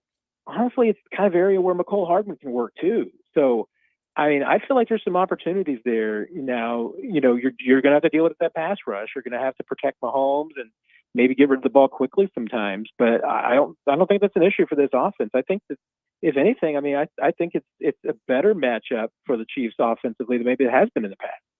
We're chatting with Matt Derrick, our Chiefs insider from ChiefsDigest.com. He joins us on the Fleming Place Wine and Spirits hotline for our Chiefs insider at this time every Friday afternoon. Go find Matt on Twitter at Matt Derrick and find his great work covering the Chiefs at ChiefsDigest.com. Matt, how good is Justin Herbert? Justin Herbert? Yes, sorry, I might have cut out there for a second. I was asking, how good is Justin Herbert? I mean, I think Justin Herbert's good. I guess it's fair we have the conversation about quarterbacks in their rankings after I'm just such a hater of Trevor Lawrence. I mean, I think Justin Herbert's better than Trevor Lawrence. I mean, I would take him ahead of him. So I guess, to me in the quarterback rankings, I guess I would say that Herbert is kind of at the bottom end of elite and Trevor Lawrence is at the kind of top end of game managers. I mean, I guess they're relatively close, but Herbert, he's not in that category with Mahomes and Burrow and Allen when those guys are rolling. No, I mean, I think he's a notch below those guys. So, and you look at his numbers this year, they've, other than, one bad interception on Monday night, they've been good. So when you then take that, because I'm very much there with you. Like, I think he's a good quarterback. I think there's no doubt he's good and he's got, traits and skills and the look and all that of a truly great quarterback. But if you look at this matchup with how well the Chiefs defense is playing and considering that without Chiefs killer Mike Williams out there is one reliable downfield pass catcher for the Chargers, because Eckler will catch some balls, but he catches all of his by the line of scrimmage. Keenan Allen is the only reliable downfield option that the Chargers have. Do you think that the Chargers can trust Herbert to make enough plays on his own without help in order to penetrate this Chiefs defense as much as they'll need to win the game? I think, to me, that's the biggest question here, and I don't know that the Chargers have that. Yeah, and and one of the reasons why that this offense I think really does struggle is that it doesn't have a tight end that you can really rely on and lean upon. I mean, there have been times that Donald Parham has looked decent and Gerald Everett, but I mean, neither of those guys has really been a difference maker. And when you're talking about playmaking offense, I mean, I feel like you have to have that tight end piece. This isn't the 90s. It's not, a running back, a receiver, and a quarterback. I mean, that tight end has got to be strong. And I think that's the one thing. I mean, if you're Justin Herbert, you need a security blanket. And for most teams, and for the Chiefs, certainly, it's the tight end. And, that's the one thing that they lack. I mean, Eckler, you can get the ball to him, but as we've seen, I mean, that's not a guarantee in crunch time. Throwing the ball to your running back, that doesn't always guarantee it. Throwing it to your wide receiver, I mean, down the field, that's not always a guarantee. The tight end just gives you so much more security, and it gives you as a quarterback just the ability to maybe move the chain sometimes when something is not there, And I mean, like I said, I think Herbert is a really good quarterback, and he's got some decent weapons, especially when Mike Williams is in there. I mean, they are a dangerous combo, but that tight end over the middle that can just, eat up a lot of yards and make some plays on third down when you need it. That's, to me, the one thing that the Chargers just desperately need. All right, Matt, instead of a score prediction for this week, I'm going to ask you on a scale of 1 to 10, with 1 being typical run-of-the-mill football game and 10 being truly bizarre. How weird will Chiefs-Chargers be on Sunday? Oh, after a Thursday night game, I'm going with pretty low probability of weirdness, but it is a Chiefs game, so there should be some bizarre activities of some sort. But as for a normal game, I'll be like an 8. I mean, I feel like this should be a fairly normal, straightforward game. It is Chiefs-Chargers. This is a Chargers team that does play the Chiefs pretty tightly. Well, no, I fully expected it's probably going to be a game that's tied down to the fourth quarter. I think it's going to be a one-score game. I actually have been going with the Chiefs 24-21, but I could see it. Hey, I can see late play, something like that, changing it one way or the other. Chargers could win, pull it out. Chiefs could get up a score to make it bigger than it looks. No, I mean, these have been two teams that play each other tough all the time. Matt Derrick covers the Kansas City Chiefs for ChiefsDigest.com, and he joins us for our Chiefs Insider every Friday at this time on the Fleming Place Wine and Spirits Hotline. Matt, thank you as always for the insight. We appreciate it so much, and enjoy the game coming up on Sunday, Chiefs and Chargers. Appreciate it, Brendan. Take care, everybody. That is Matt Derrick, the absolute best when it comes to coverage of the Kansas City Chiefs. And again, he joins us at this time every week for our Chiefs Insider. That'll do it for the 3 o'clock hour of 580 Sports Talk. Halfway home on the program today. We'll come on back, make our weekly game picks for the NFL and college football. We've got What Is Wrong With You, and we will hear from Andy Reid and Travis Kelce. All that in the 4 o'clock hour of 580 Sports Talk.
Now, halfway home on 580 Sports Talk on this Red Friday afternoon. I'm Brendan Dworzinski. He's Dan Lucero. Thanks so much for hanging out with us today.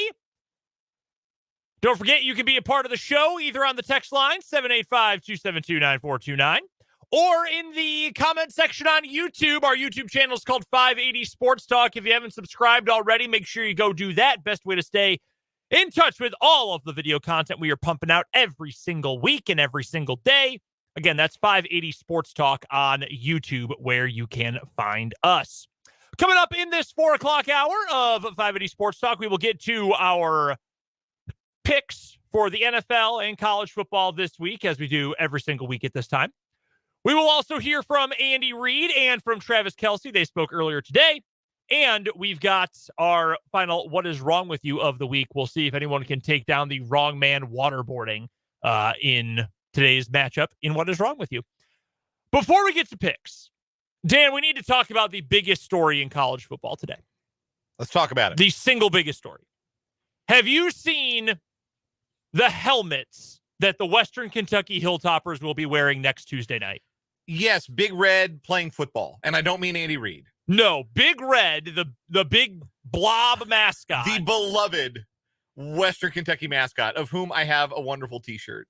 He is wonderful, and he's happy and jovial, and he just loves to be a big blob. Is it like a head? Is it a relative of Grimace from McDonald's? He's Red Grimace, and that's okay. We love him. And he also was involved in a lawsuit with remember talking about this, with a character on a children's TV show in Italy who was also a Big Red thing, and I believe had a mustache. Yeah, Big Red's had quite a life. Well, today, Western Kentucky announced what helmets and revealed what helmets it is going to be wearing next Tuesday night, midweek Conference USA football. And every player, depending on their position, we're going to put it up on the YouTube right now and describe it for you as best as we can on the radio.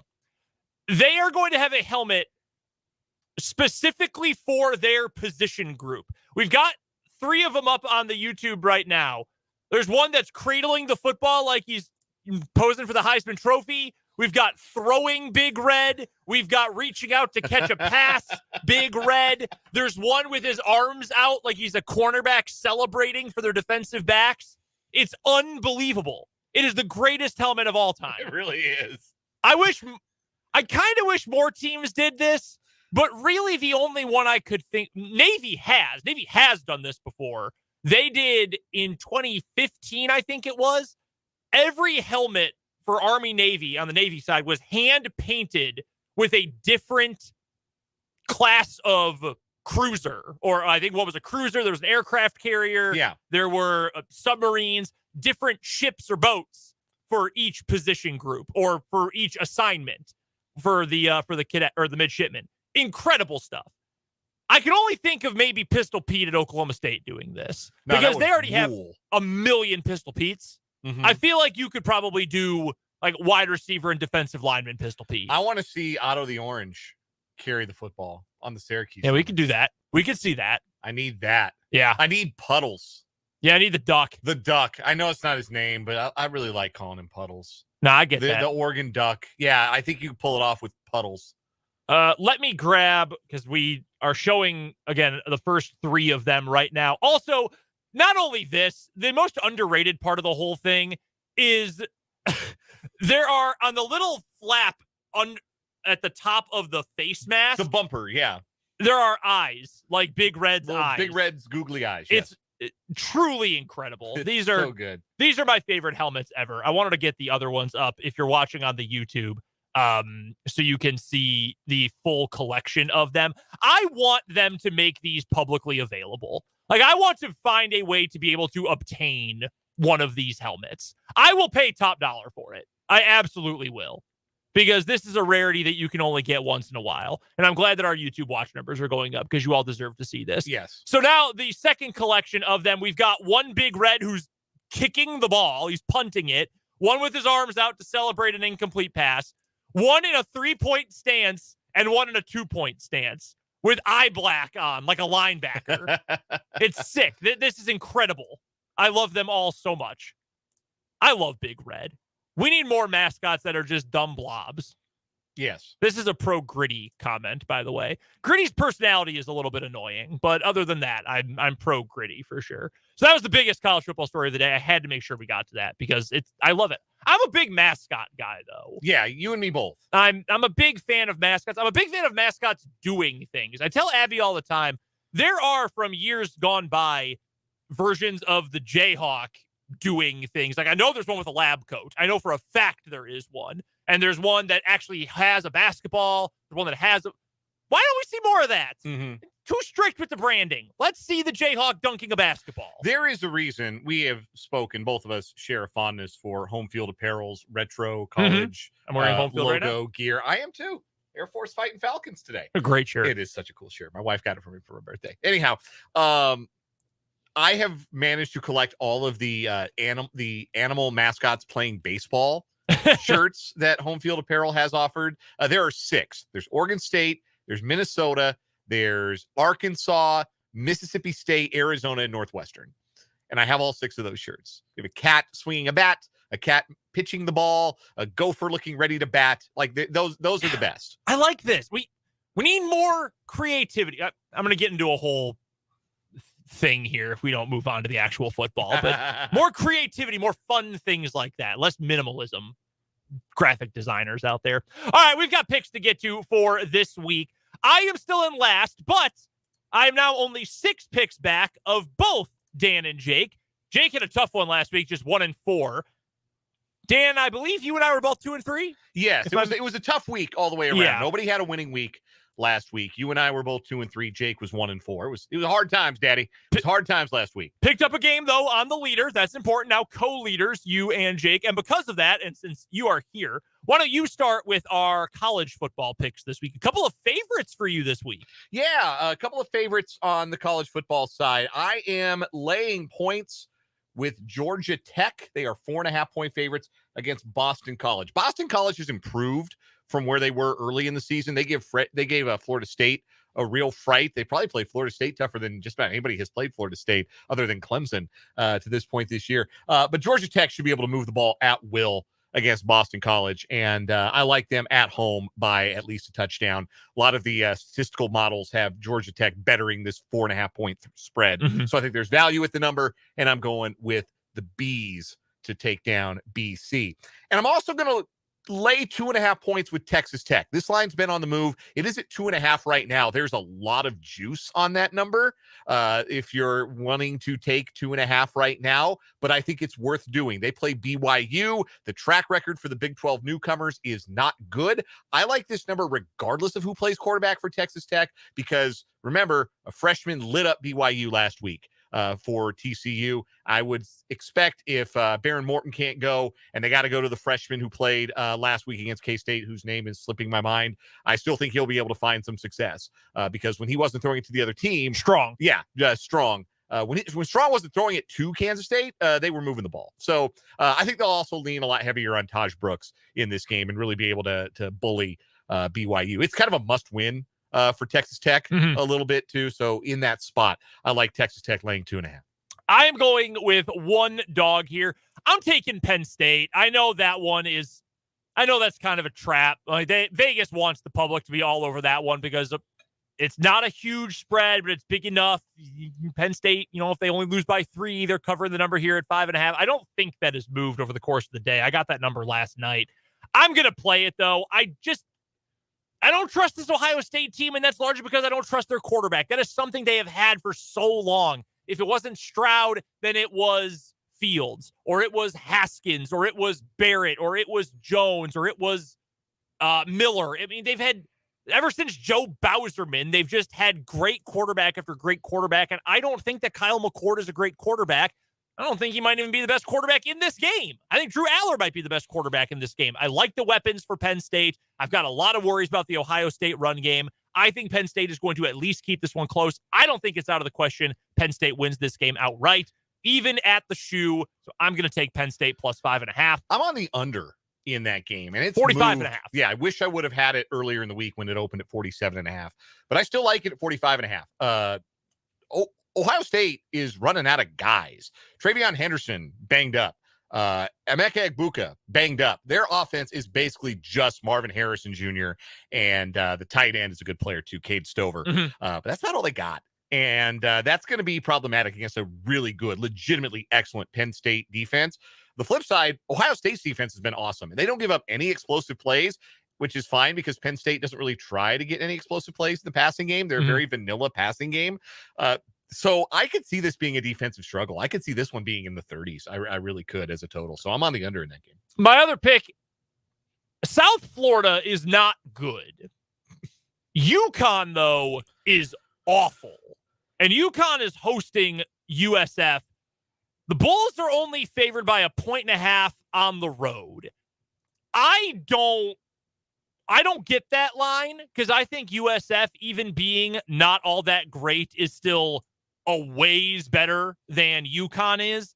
And let's be honest, Stores is not exactly the hardest place to play in the world. So I'm on the Bulls on that one. I'm going to take USF to knock off UConn on the road.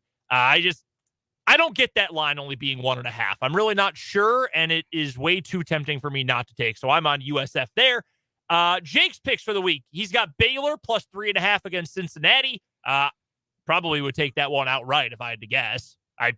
Why would you bet on a team on one of the newcomer Big 12 teams? Why would you do that? Yeah, at this stage, I don't think it's a smart bet.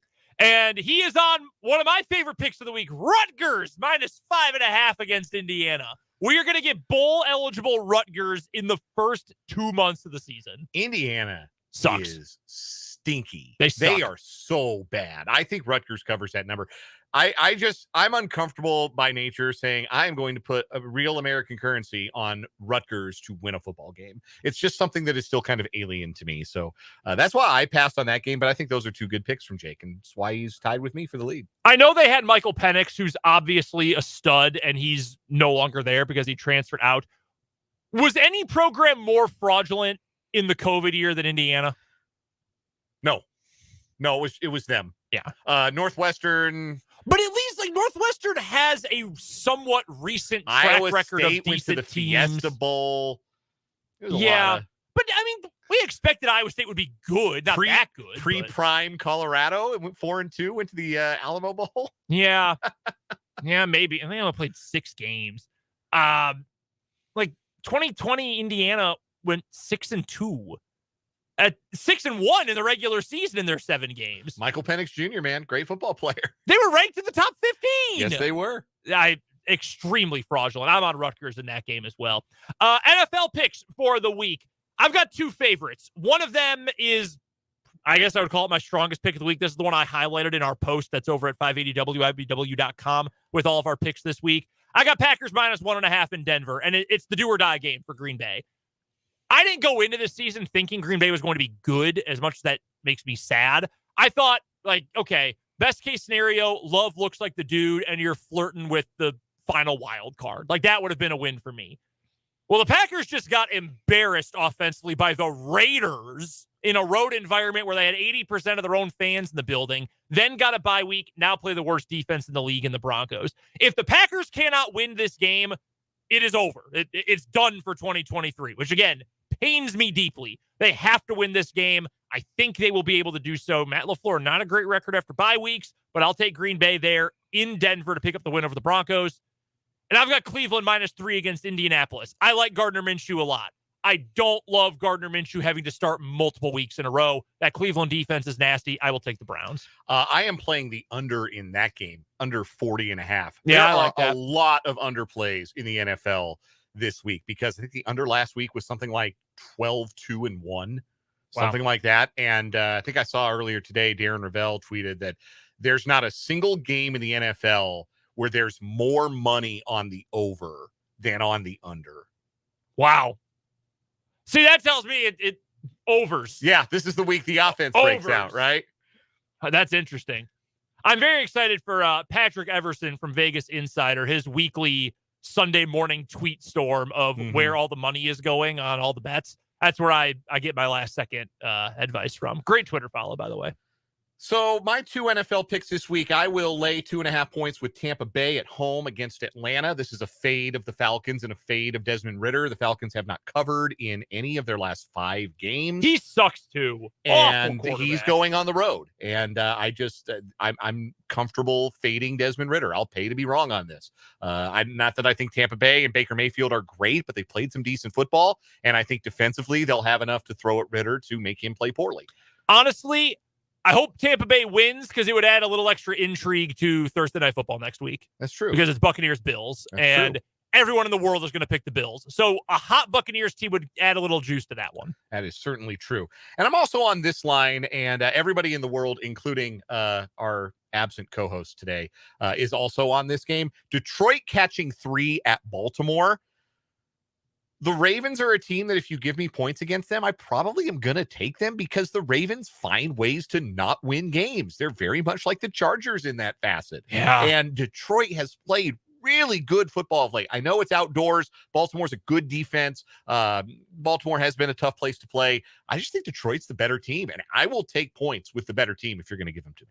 I wonder if John Harbaugh in the next couple of years might end up in a Sean Payton situation where it's just, hey, it's run its course, and a lot of wins, a lot of success, no hard feelings, but like who plays him in the Netflix movie then? If he's in a Sean Payton situation. Well, let's see. Kevin James was a horrible pick to play Sean Payton. I mean, you give really Sandler. One of the other guys from Paul Rudd. Yeah. Paul Rudd could do it. Paul Rudd could do it. He absolutely could. Jake's NFL picks, he's just sharing picks with us. He's got Detroit +3 against Baltimore and Cleveland -3 against Indy. Copier. All right. Prop bet for the week. Jake's got an Isaiah Pacheco touchdown against the Chargers for the Chiefs. Of course he does. He dumped the Justin Jefferson prop, and now he's all over the Pacheco prop. So, Service Academy unders are what I am looking forward to playing here as we get down the stretch because Service Academy unders are winners. I'm pulling up the number real quick. Since 2005, the under in Commander-in-Chief's trophy games is 43, 10, and 1. That is greater than 80% of the time the total is going under. Air Force is at Navy. Air Force is really good. Navy, not really very good. But both teams are going to be without their starting quarterbacks. Navy might go back to a more traditional triple option if they've got to play Xavier Arline this week. Zach Larrier's out for Air Force, so they've got to go to their backup. And their backup fumbled the first 2 snaps he tried to take against Wyoming when he played in Air Force's previous game. What I'm saying is it's going to be a lot of running. It's going to be a lot of punting. It's going to be an under in Air Force Navy. That total is 33.5. It's gone down 4 points from the open. I still like the under. This has 13-10 written all over it. I am going with the most fun under of all time. Minnesota, Iowa. The total is 30.5. Revolting. It is a historically low under, and I'm taking it. Why not? This is like the Colorado USC over a few weeks ago with 72.5. Why wouldn't you play the over in that game? Of course, that's fun. You root for that. I don't want to see any points in Minnesota, Iowa. I hope this game ends 6-4. It is the lowest total, Vegas total, in 20 years. And the 7th time in the last 3 years, an Iowa game has had a total of 35 or less. In those games, Iowa is 5-1, and the under is 4-1 with a push. I love that. I was on the one time they lost, by the way. I think that was either last year or the year before. That was Iowa Rutgers 2 years ago. Yeah. That went over 34, 27-10 Iowa. Yeah, I remember being on the under for that one. How many times? I haven't gotten a chance to do this in 20 years, so I might as well take it while I get the chance. All right, Survivor Pool pick for the week. We are all still alive by the skin of our teeth. Dan survived last week with the Bills. You're telling me. Barely got by. Jake Cruz with the Dolphins. I had the Rams. They took care of the Cardinals. All right. Who we got this week? San Francisco on Monday night over Minnesota. Bounce back opportunity for the 49ers. I like them in that spot. I probably not going to get a lot of chances to take the Packers the rest of the way, so I'm going to take Green Bay against the Broncos. Again, do or die game. You better win, so I'll take the Packers there. Fade the Broncos. And fade the Broncos, yeah. Finally, Jake is on Seattle He is going with Seattle against the Cardinals. This one not in Dan's favorite stadium, though. It's actually going to be at CenturyLink. That's why I have faith Seattle will probably win the game. We'd love to get your favorite picks on the text line, 785-272-9429. What games are you putting action on this weekend? Same in the YouTube comment section. 580 Sports Talks, where you can find us on YouTube. We have a break coming up, but on the other side, we'll find our weekly winner in What Is Wrong With You. That's coming up right here on 580 Sports Talk.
It's one of our favorite times of the week when we find our weekly champion in What Is Wrong With You, brought to you by Top City Metal Supply. Our winner so far, it is the Wrong Man Waterboarding, a group of individuals in Fort Lauderdale.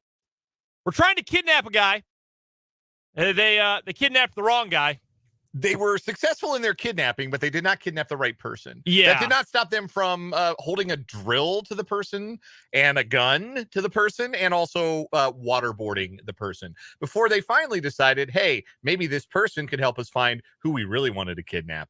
And they drove him to a pickup spot where he phoned in a bomb threat and led police to the location. I don't want to be shot or have a drill taken to my head, but I feel like I'd rather be shot. Like just end it. Don't drill into me. Phoning in a bomb threat is wild. Like, yeah, could just call the police. Help, I'm being kidnapped. You could, or call it a bomb threat. You could not. All right, Dan, you're up first today. What do you got? All right, we are going to Gloucester in Virginia, Gloucester County, Gloucester, maybe. I think it's probably Gloucester. Gloucester. Okay, yeah, let's do that. Gloucester County leaders say sometimes city council meetings can get a little heated. but not typically like this. Deputies had to be called out to an October 4th town hall meeting at Page Middle School around 8:40 p.m. This meeting was to discuss a bond referendum that will be on the ballot November 7th. If adopted by voters, it will fund future fire and rescue and parks projects in exchange for a 2-cent increase on the real estate rate. So that's what people are voting for. I'm sure people might have an opinion on one. It's certainly understandable to maybe have a difference of opinion when it comes to a bond referendum. Mm-hmm. But typically, bond referendums don't lead to physical assault. And yet, we have Gloucester County resident Lawrence Cohen choking the county attorney, Ted Wilmot. Can't do that. There is cell phone video of the altercation with one hand around Wilmot's throat, the other still holding onto the microphone. You can hear Cohen on the video say, "You've had enough. Let go of me. You are attacking me." Another person intervenes and breaks it up. Cohen was charged with assault and battery. It began when Cohen got his turn to speak at the October 4th meeting. He asked for the finance director, then began to ask several questions related to money. When he said, I'm trying to get a question out, Wilmot said to him, "Mr. Cohen, you need to stop bullying the staff. You may ask one question, and that's it." Cohen continued to speak. A couple of people approached him in an attempt to take away the microphone. When Wilmot tried to get the microphone, that's when he got choked.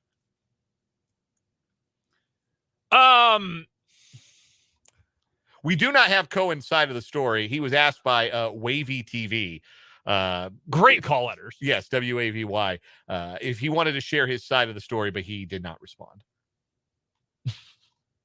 I would have. I'm throwing this. I would have loved to have been a part of this story. I know that sometimes town hall, city council meetings, they can get spirited. Debate is good. Debate is healthy. That's part of exercising your rights of the free democracy that we live in. Yeah, videos of that stuff go viral all the time. But he put his paws on somebody. Yeah, man. you can't do that, man. The county attorney, he choked him. He had him like Spreewell did Carlissimo, man. He had a one hand right around his neck.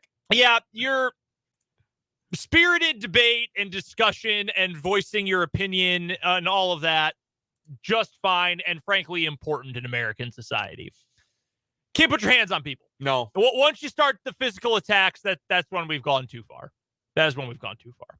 My story today is going to take us to Delray Beach, Florida, where we meet a 70-year-old woman, Donna Zeminski of Via Flora in Delray Beach, who is facing a DUI charge after she allegedly drove into a curb, got out of her vehicle, fell to the ground, pulled down her pants, urinated, then told an off-duty cop who watched the entire thing that she was just going to call AAA.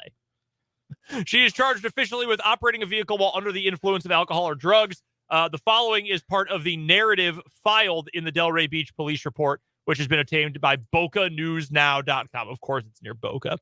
On October 13th, so 1 week ago today, at 6:40 p.m., a report of a possible impaired driver was given to the Delray Beach Police Dispatch. The complainant, an off-duty deputy, was traveling on North Swinton Avenue and observed a black 2020 Subaru Legacy strike a curb on the roadway. The Subaru's front and rear passenger side tires went flat.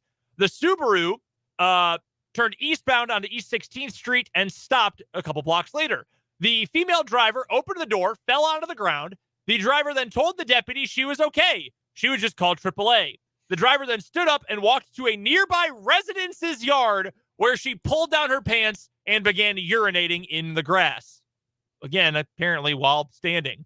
After she was done urinating, she returned to the car and began driving northbound again on Swinton Avenue with two flat tires. She turned onto 19th Street, and the off-duty officer, after she stopped at the 1903 North Swinton Avenue address, remained on the scene and conducted a DUI investigation, and that is when she ended up being charged. She need to call one fewer A.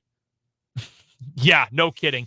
I don't think AAA is the organization that's going to help her out. She, quote, had issues completing multiple field sobriety tests and blew a 149 on her BAC, or revealed a BAC of 149 on her breathalyzer test. That is more than, or almost double the legal limit. At 6:40 on a Friday night, man, grandma hit the happy hour. Yeah. 70 years old, you should know better. $2 Long Islands. She saw that Dollaritos were back, and she was ready. She got to be in bed by the 9 o'clock news, get turned up, happy hour at the Bees. They got some Matlock reruns on one of those channels. It's like you only Cozy get if you have an TV. antenna. Yeah, Laugh TV. She got some comedy she wants to watch. Do they have an Applebee's in Delray Beach? Oh, you know they do. Hell yeah, brother. You know they do. I'm surprised it's only one. It's right across the street from the Home Depot. Yes. You know that's right. A lot of crossover with those two clientele. Yeah, no. So 70-year-old woman got super drunk, crashed her car, peed on the ground, and then tried driving again.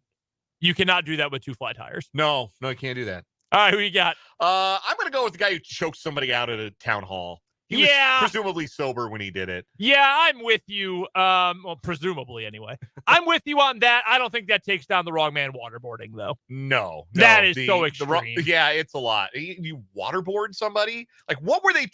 What was the end game for them? Like, they were obviously trying to do this kidnapping, but like, what were they trying to get accomplished? Is my question. Well, this isn't the guy. Should we do a test run anyway?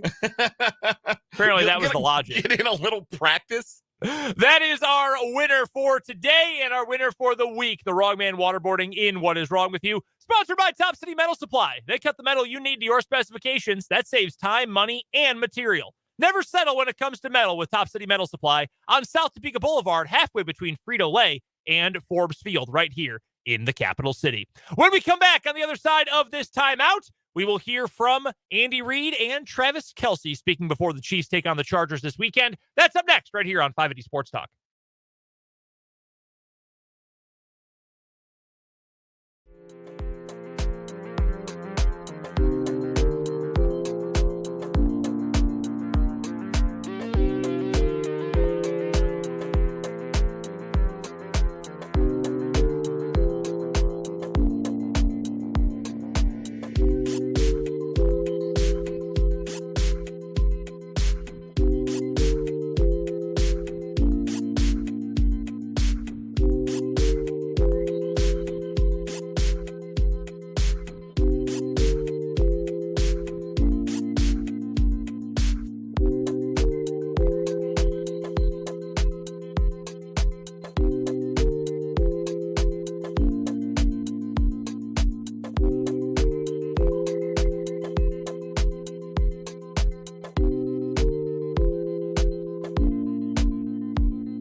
441 on 580 Sports Talk. Dan Lucero flying it solo the rest of the way. So glad you're along. 580 WIBW, FM 104.9. Hello to those watching on the YouTube stream. Hi, gang. YouTube.com/@580 Sports Talk. Search 580 Sports Talk on YouTube. Subscribe to the channel, and you can watch the live stream every day. Watch archived editions of the show as well. See what kind of fits Brendan and I are getting off. Jake's not a big fit guy, but Brendan and I have a lot of cool t-shirts. We like to wear them. So you can check those out on the YouTube stream as well. Again, it's youtube.com/@580 Sports Talk to find our channel. Friday means Andy Reid spoke to the media, and also Travis Kelce talked to the press today. And we'll hear Travis in a little bit because Travis was in a jovial mood, had some fun things to say. But first, here are Andy Reid's comments, brief as always, on a Friday. Had a very funny comment at the end about his star turn in a Snickers commercial. But here is the Friday press conference for Andy Reid. Go, Justin Watson is really the only major one. Jalen Watson did get hit in the thigh today at practice, and so just towards the end there, we took him out. So we'll see where he's at. Look forward to the challenge of playing the Chargers. We know they're a very talented team, well coached. So we've got to make sure that we do a good job on our end. Our guys have had a good week of practice. Look forward to playing here in Arrowhead. So anyways, with that, time's yours. Are you expecting Mayhew and Hardman to play Sunday? Well, we'll see, but I'm thinking it's going in that direction, Adam. For both guys. Yeah. How they look in practice? Yeah, they did a nice job. Yeah. Bringing in McCool, I think we haven't got the comments since then. Just what's that been about? Just to have him back here. Yeah, somebody that knows the system, knows the offense, right, and kind of understands how it rolls here, and then he's also a talented player. So good to have him back in the mix. We'll see where it goes. He went into some details about just what he went through last year and the injury, and I know you talked a lot last year just about how tough he was to fight through it. What was it like watching him and just seeing him try to play? Yeah, well, I mean, listen, he did a great job for us in the championship game. I think it was had one of the bigger plays there. Just for him to push through that. He's not the biggest guy, but you see it, when he carries the ball. He's fearless that way, good or bad. He's fearless that way, right? And so, he's a tough kid, and he pushed through that, one to play. He was adamant about that, and it ended up tearing on him there. So he got it fixed, and he's ripping and ready to go now. Yeah. Andy, I know we're getting Travis here in a little bit. Do you remember the first time you were, I guess, comfortable or gave the green light for Travis to sort of improvise his routes? Yeah, it's he's had a great feel right from the get-go. So he did it with Alex, and he's done it now with Pat and all the quarterbacks in between there. So he's just got to feel he's quarterback friendly that way. He understands the schemes, understands defenses. So. Did you have a player similar like that in Philadelphia at all? Yeah, I mean, Keith Jackson, I have this in Green Bay. Keith Jackson and Mark Chamorro were a lot like that. And then Selleck came from the same place he came from. So they had a pretty good feel for space. And Chad Lewis made a living on that. So the tight ends get a little bit more freedom than the other guys because the whole middle of the field normally to work with there. So, but he does it, he does it as well or better than anybody. So. Andy, you referenced Frank Clark on Monday. Anything changed with his status with you guys? No. Anything else? You seemed pretty lighthearted with the guy in the Snickers commercial and throwing up chefs. Yeah. I have no acting ability, but that was as close to just being a coach as we could get. Plus, they gave me some free Snickers. All right, guys. Thanks. So that's Andy Reid, brief as he typically is on his Friday press conference. What about Travis Kelce? He's always fun to listen to. He spoke with the media about, all kinds of stuff. I'll just hand it over to the tight end and let him talk his way through his Friday media availability. Go Cyclones, man. Appreciate it. So you lost the bet, I take it? Yeah, another friendly wager. Unfortunately, my Bearcats are struggling right now in the Big 12, and it's all right. We got Baylor this week. Hopefully, we can bounce back and get the train rolling. So what was he going to have to do with Cincinnati? I forget, what was it? Standing here. Yeah, maybe I had him. I don't know. I was going to give Cincinnati a call and figure it out on the run. Travis potentially Derwin James this week. What's the like the match? Potentially, I'd assume I'd see him pretty often. In my mind, the best safety in the league right now that I got to go against, and just the ultimate respect for him. Both on and off the field, and it's always a battle. It is always a battle, and he doesn't make my job easy by any means. Travis, that little wrestling move he put on you, was it last year, suplex or whatever you call it? I mean, was that? Obviously, it's in the heat of the battle, but was that problematic for you? Did it bother you that he went that far? No. As long as we come out of that thing with a win, that's all I'm really caring about. Try not to get myself in that situation. Anytime you're on top of a guy's shoulders like that, it's not good. Travis, is there a certain excitement when you play, with the best in the league, as you just described? Oh, without a doubt, man. I mean, it's just it fires you up. I want to play everybody at their best. With everybody out there, and everybody at the peak of their game, and sure enough, that's where a lot of guys on their defense are. Talking about 5'2", Khalil Mack, Bosa. I mean, the whole gang is what you got to worry about, and on top of that, their defensive coordinator can mix up some things and make you work both mentally and physically. So.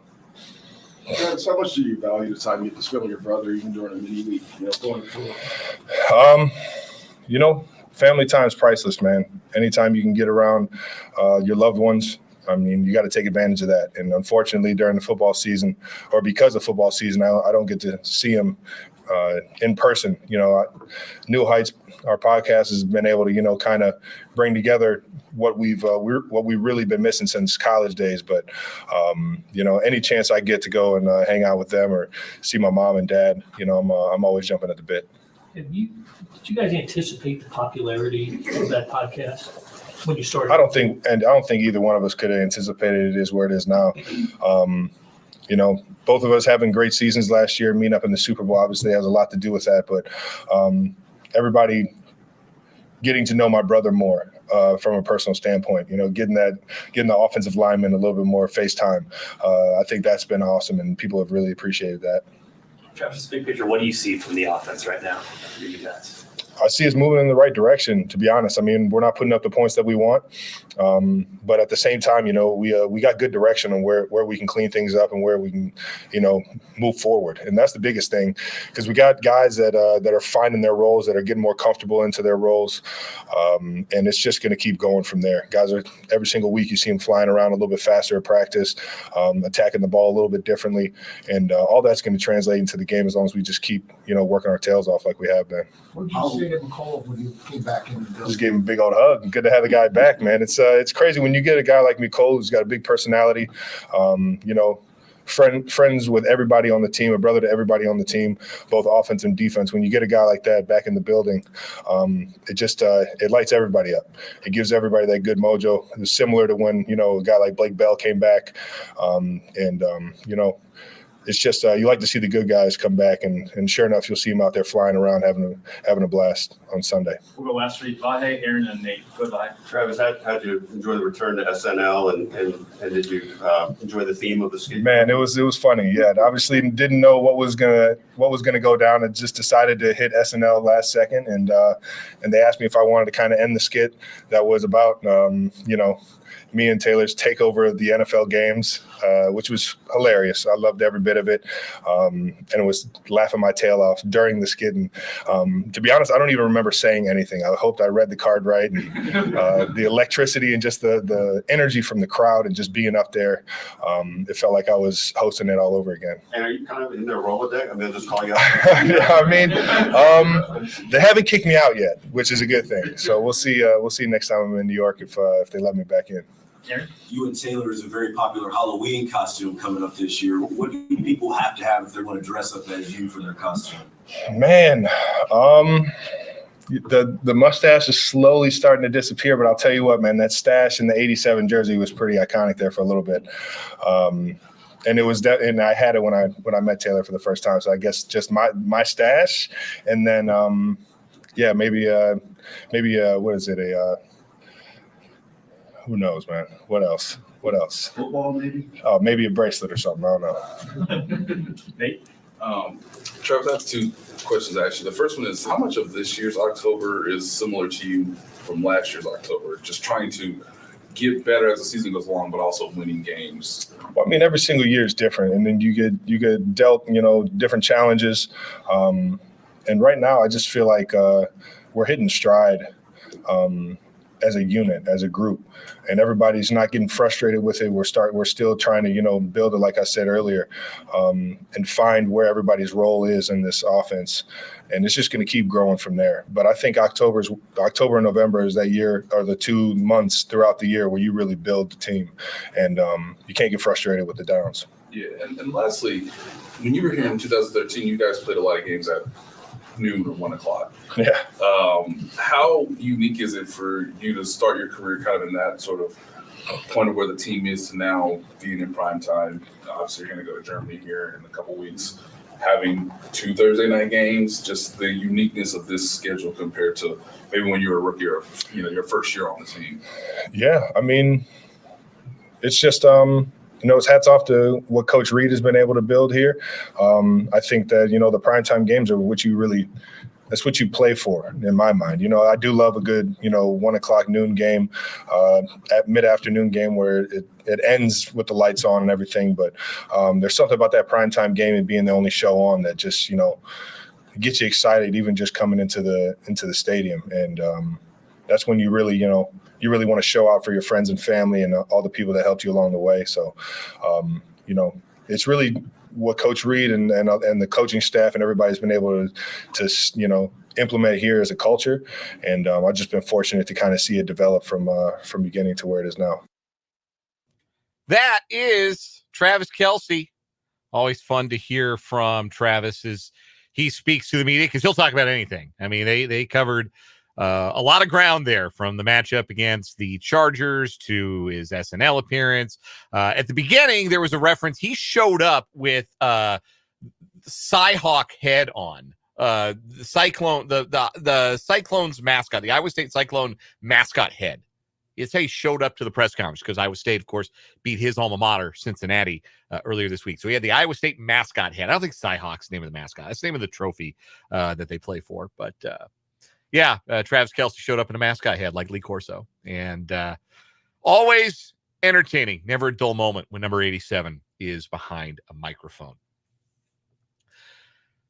Regarding his matchup with Derwin James, I thought it was very funny that the person asking the question said potentially Derwin James, and Travis Kelce batted that down right away. He's like, I don't know about potentially. I'm going to see a lot of him. Well, that's if Derwin James plays, which is no guarantee. He has an injury designation for this week for the Chargers. He is questionable. Didn't practice on Wednesday, was limited yesterday, and was a no-show at practice today and did not practice. So it might be tough for James to make it to game day. And if he doesn't, then I don't know what the Chargers are going to do against Travis Kelce, because Kelce's had good games against Derwin James. And when Derwin James isn't out there, which is a little too often for the Chargers' liking, Travis Kelce feasts. So 87 could be in line for a big game this week, to the delight, I'm sure, of Swifties everywhere. We got one more hour of 580 Sports Talk to come, plus some overtime as we get you set for Lewis Toyota High School Football Game of the Week, regular season finale, Week 8 tonight in high school football. That coverage starts at 6:30, so we'll have some overtime. We'll re-rack our conversation with Matt Derrick. But in the final hour, we've got our headlines, including a look at the NFL injury report. And we'll also have Brendan and I's conversation with Kobe Savage of the Kansas State Wildcats. Fun chat with Kobe from earlier this week that we'll play for you as well. So stick around. One more hour to come here on 580 Sports Talk.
Let's get it. Final hour of the day, final hour of the week on 580 Sports Talk.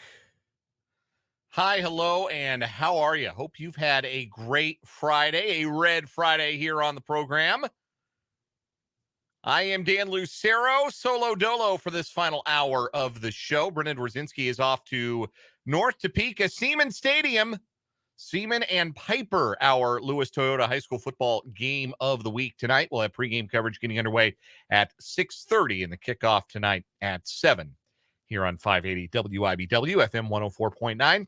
Jake LeBon had the day off. He'll be back on Monday. Lots to get to in this final hour, so we appreciate you hanging out, whether you're listening once again on 580 or FM 104.9. If you're checking out the YouTube stream, 580 Sports Talk is the YouTube channel. If you're watching the YouTube, I'm looking right at you. That's fun. Check out the YouTube stream. Comment on the YouTube stream. Leave a comment. I would love to hear your predictions for this weekend's football games. Drop me a K-State-TCU pick, a Chiefs-Chargers pick. Any other games that you want to predict later on in the hour, I'll give you my final thoughts, my final predictions. I will predict K-State. I will predict the Chiefs. And I will also, by popular demand, because I guess it's going to be a recurring thing now, because we talk about Jake LeBon's alma mater quite a bit, even though it's been a trying year for the Washburn Nicobods. Obviously, they're the hometown team. So we talk plenty about Jake's alma mater, and Brendan obviously went to KU, so we talk a lot about his alma mater. And my alma mater, DePauw University in Greencastle, Indiana, is getting short shrift, even though my alma mater is undefeated in football this year. Just saying. We're 7-0.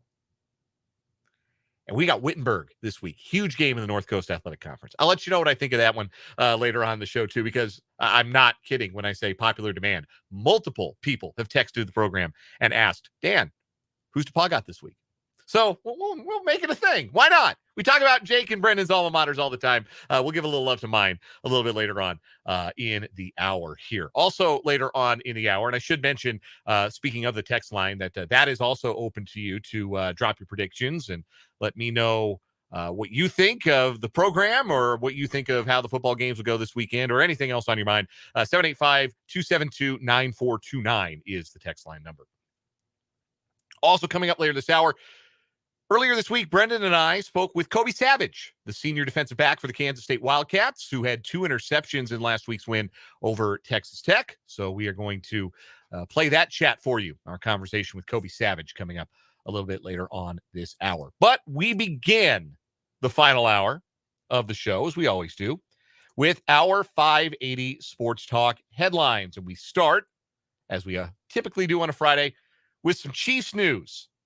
We have some personnel news. The Chiefs made a couple of roster moves yesterday, of course, to make room on their 53-man roster for both Charles Menahu, who's been activated after his 6-game suspension, and McCole Hardman, who was acquired earlier this week from the New York Jets. They had to clear space on the 53, so they had to waive 2 players. They waived the rookie defensive tackle Keandre Coburn, who was their 6th-round pick this year out of Texas. They also waived Montrell Washington, who they'd elevated from the practice squad to return kicks and punts recently. Well, Washington made it through waivers and was placed back on the Chiefs practice squad today.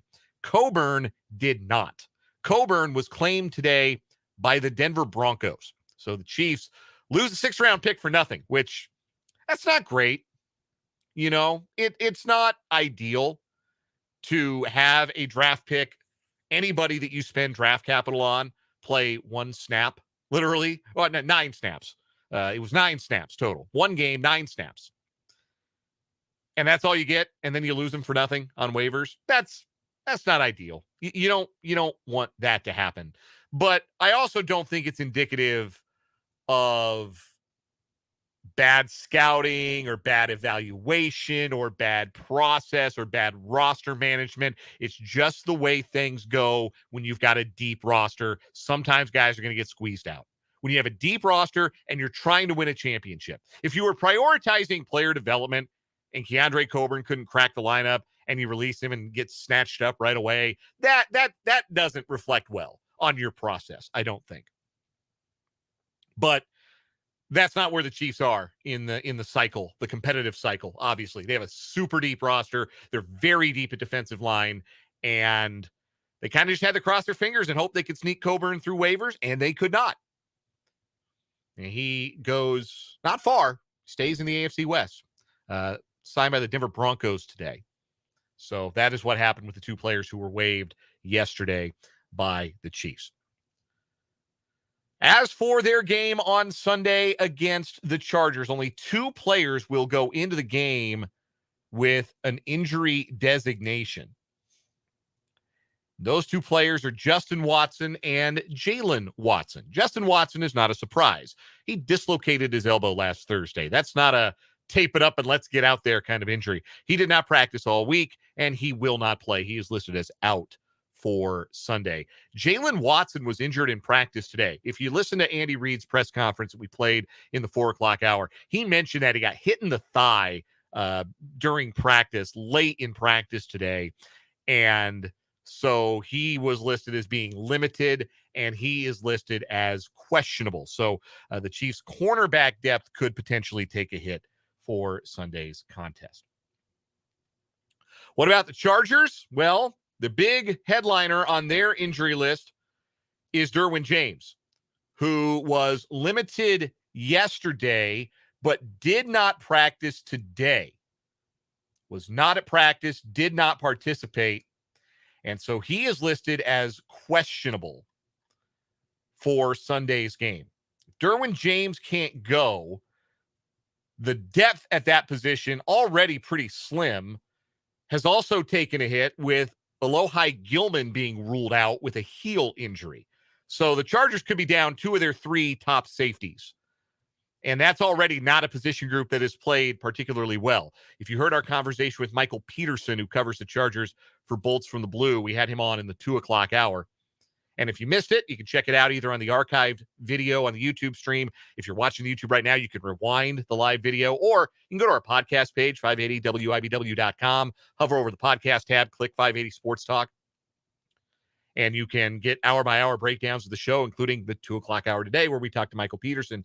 He said it's safety play that's really hurting the Chargers defense. Secondary play and safety play, keeping them from getting third down stops and getting on the field. And it's not ideal to have one safety, Gilman, out, and another, Derwin James, going into a matchup with Travis Kelce with any kind of injury, let alone being questionable and maybe unable to play. Otito Ogbonnia will not play for the Chargers. The defensive lineman is out with a knee injury. So is wide receiver Jalen Guyton. Cornerback Dean Leonard will miss with a hamstring. Linebacker Amen Ogbongbemiga has a groin injury and is questionable. So that is your injury report, participation report, and injury report for Chargers Chiefs. We'll continue to go around the league with the rest of the injury report and the status for Sunday for every team.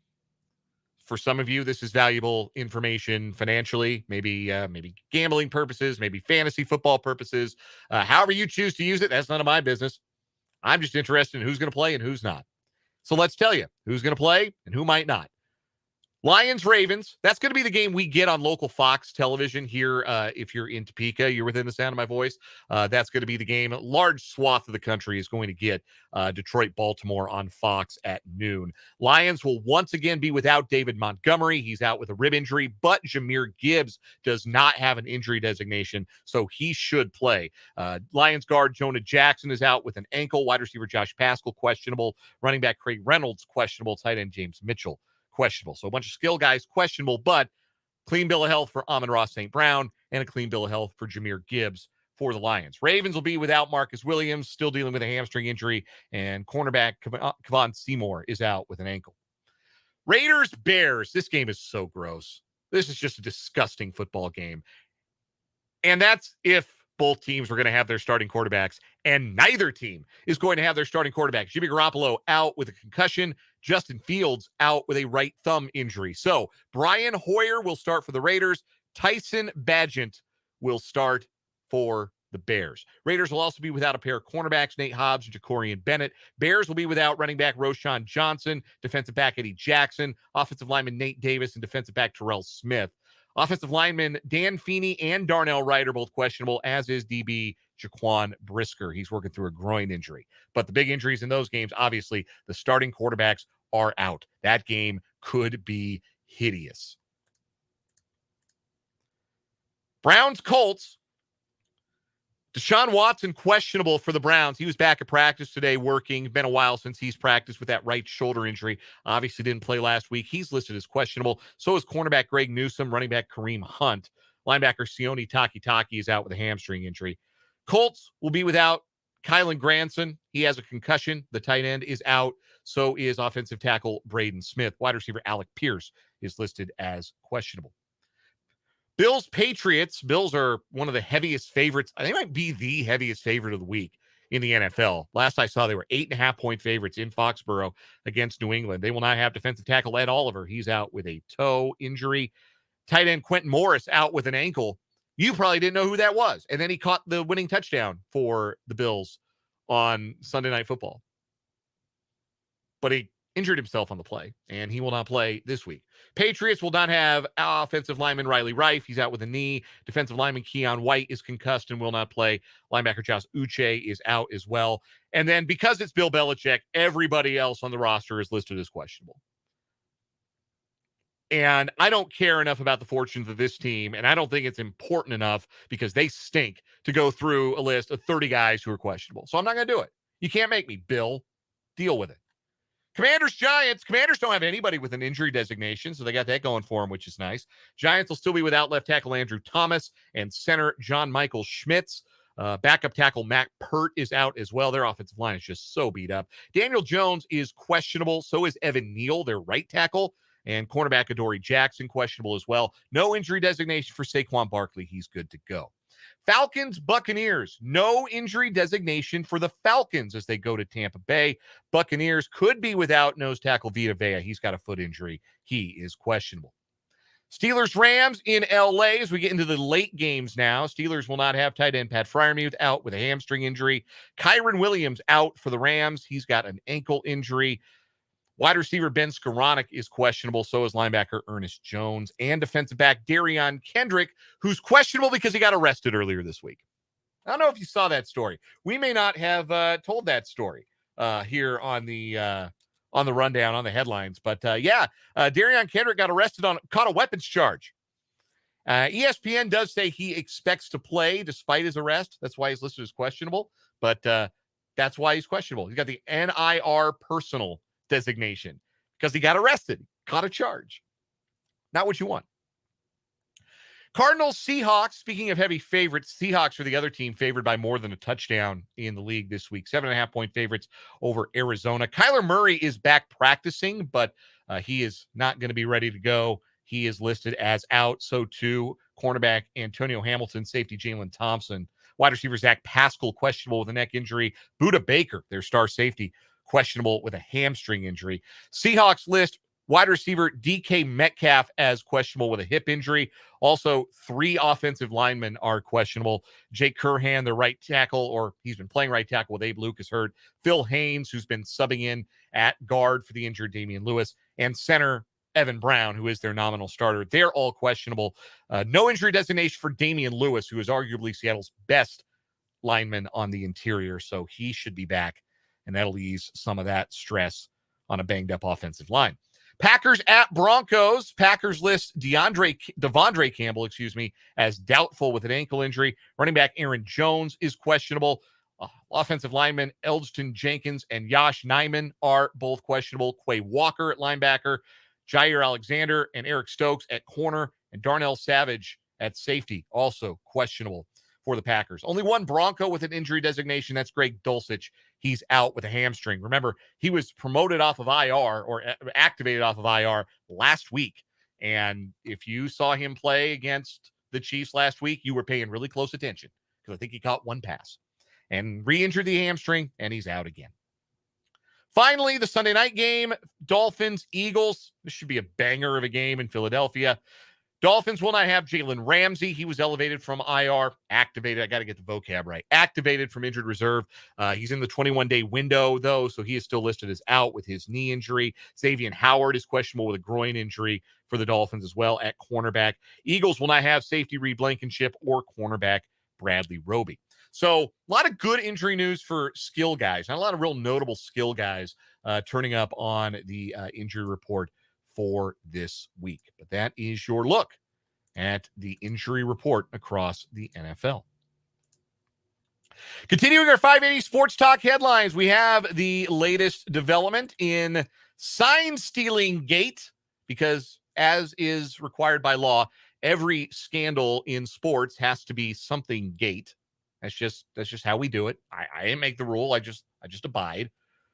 Sign stealing gate at the University of Michigan. Michigan has suspended football analyst Connor Stallions. What a cool name. He has been suspended. That's not cool. With pay, as the NCAA investigates the alleged sign stealing operation by the Wolverines.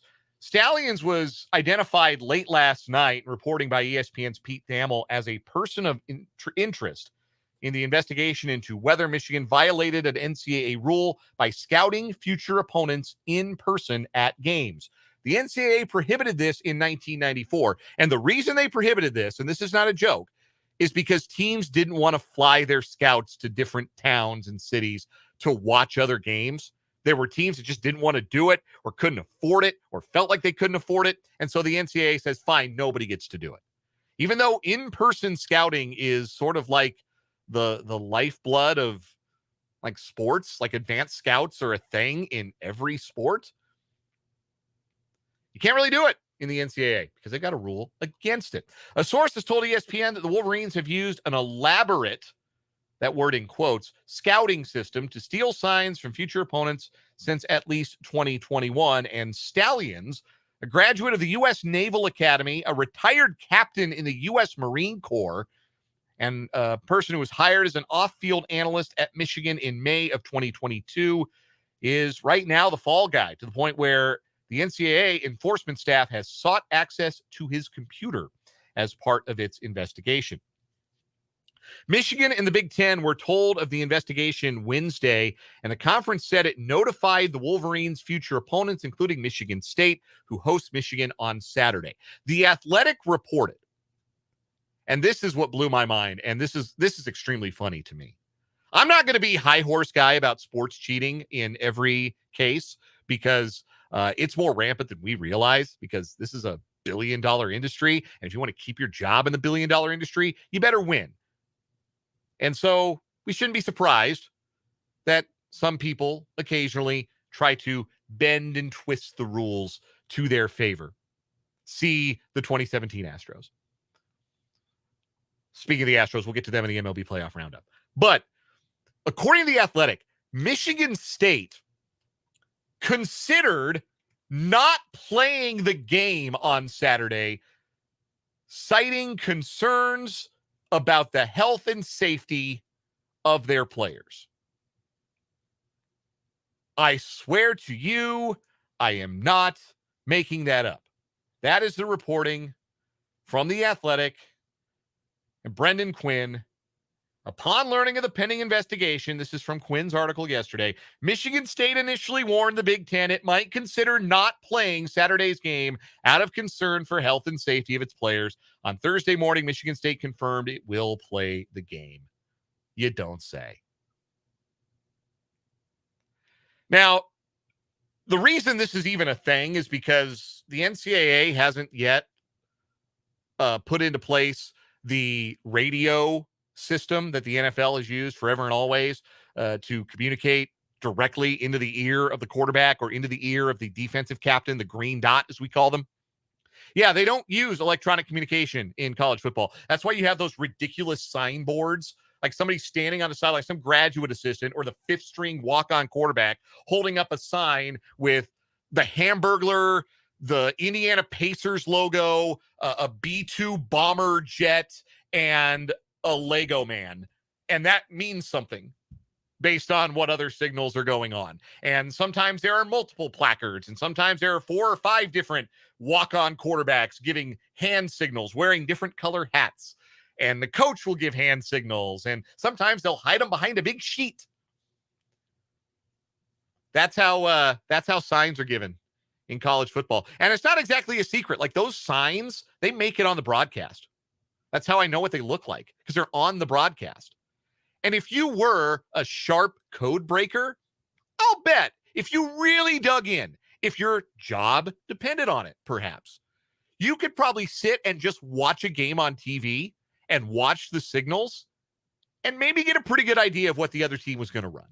I'll bet you could if you were really good at it and you really dedicated your time to it. And I'm guessing that's at least the large part of what happened here with old Connor Stallions. But is there a chance that Michigan was hiring friends of the program to do some in-person scouting for them? I don't believe that, because I don't believe that Michigan, of all programs, who's been as heavily scrutinized as any program in the country since Jim Harbaugh has been their head coach, both fairly and I think unfairly. There has been some stuff like practice violations. You got to follow those rules. But the suspension that Harbaugh served earlier this year because he bought some kids some hamburgers, stupidest thing I ever heard of. But if the NCAA is going to make mountains out of every molehill in Ann Arbor, you got to believe they wouldn't be dumb enough to hire people themselves. Now, could Connor Stallions have maybe had a deep web of personal friends that he met in his military days that, I don't know, went and sat through Rutgers football games to get their signs and reported back to him? I don't think that's that crazy. But either way, I have a lot of trouble getting fussed about this. If your signs are so easy to steal that some dude without a football background can crack your code by watching on TV or having somebody take notes for him, and they've got your signals down pat, then you need to get better signals. That's what I think. So that's the latest on that patently absurd story going on right now at the University of Michigan. Michigan's going to play the Kansas card with regards to this. They're going to cooperate, but they're going to do so very, very, very deliberately and slowly to make sure that everything going on this year is unaffected by the NCAA's investigation. Great line from the text line from the 316. Hope they got paid a lot to sit through Rutgers games. That's a fact. I don't know if you could pay me enough to sit through like just the lower rung of the Big Ten in general. I don't think you could pay me enough to sit through like Rutgers, Iowa, like PU. No thanks. A lot of other things I'd rather do on a Saturday afternoon. But I guess, anything's possible. Last thing on our 580 Sports Talk headlines, a Major League Baseball playoff roundup. Some intrigue in these playoffs.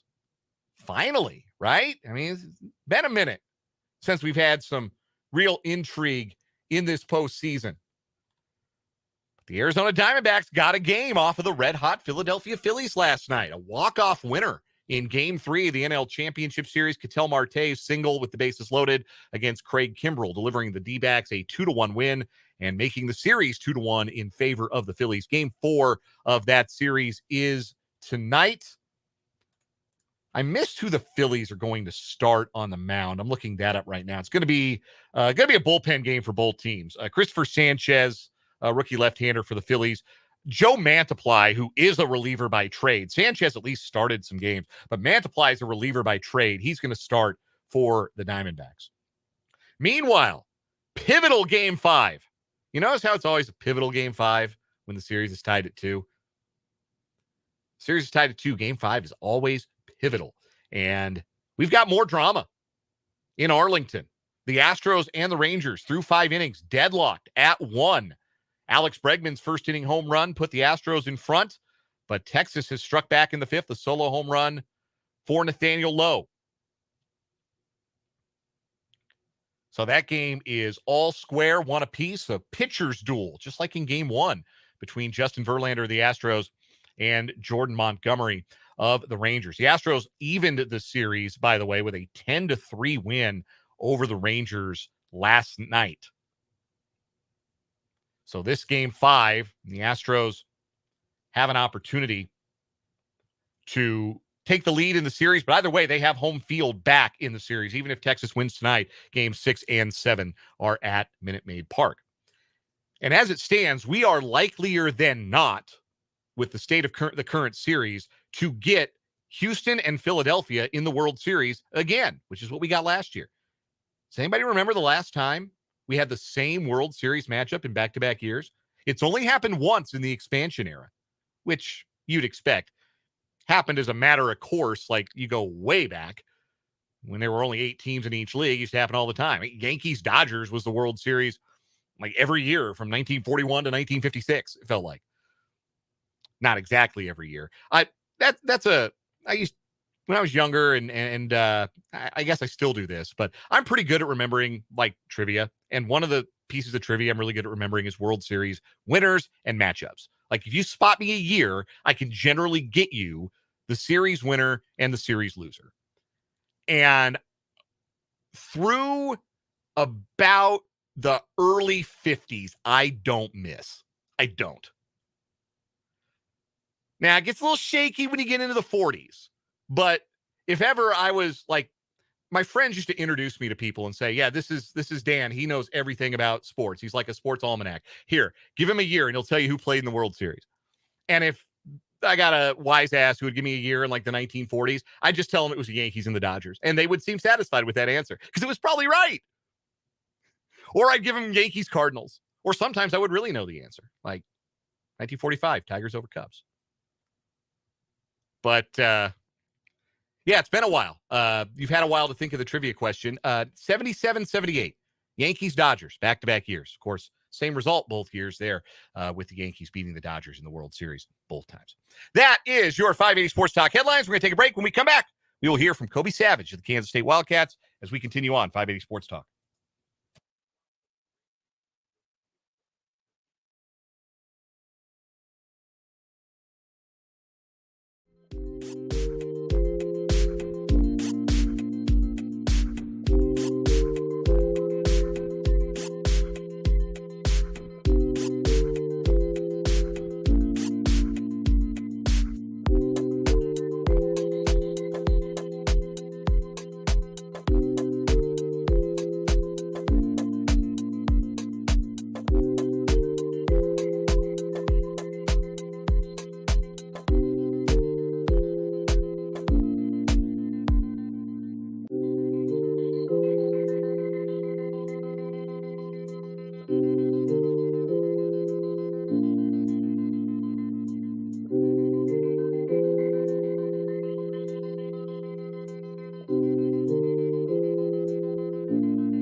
Back on 580 Sports Talk, Brendan and Dan here with you this afternoon. Big college football weekend coming up this Saturday, and it includes the Kansas State Wildcats back in action. But before we get there, wanted to look back on a win from this past weekend with Kobe Savage, the starting safety for the Kansas State Wildcats, joining us on the Fleming Place Wine and Spirits Hotline. Kobe, thanks so much for taking the time for us. The first thing I've got for you is this past weekend to get back on the road, pick up a win down in Lubbock. How good did that feel for you guys after what was a tough loss the week before?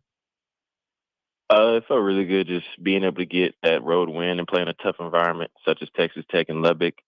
I feel like it just propelled us into this conference, into having this home game against TCU, and just having that momentum to come back home and play a great game against TCU.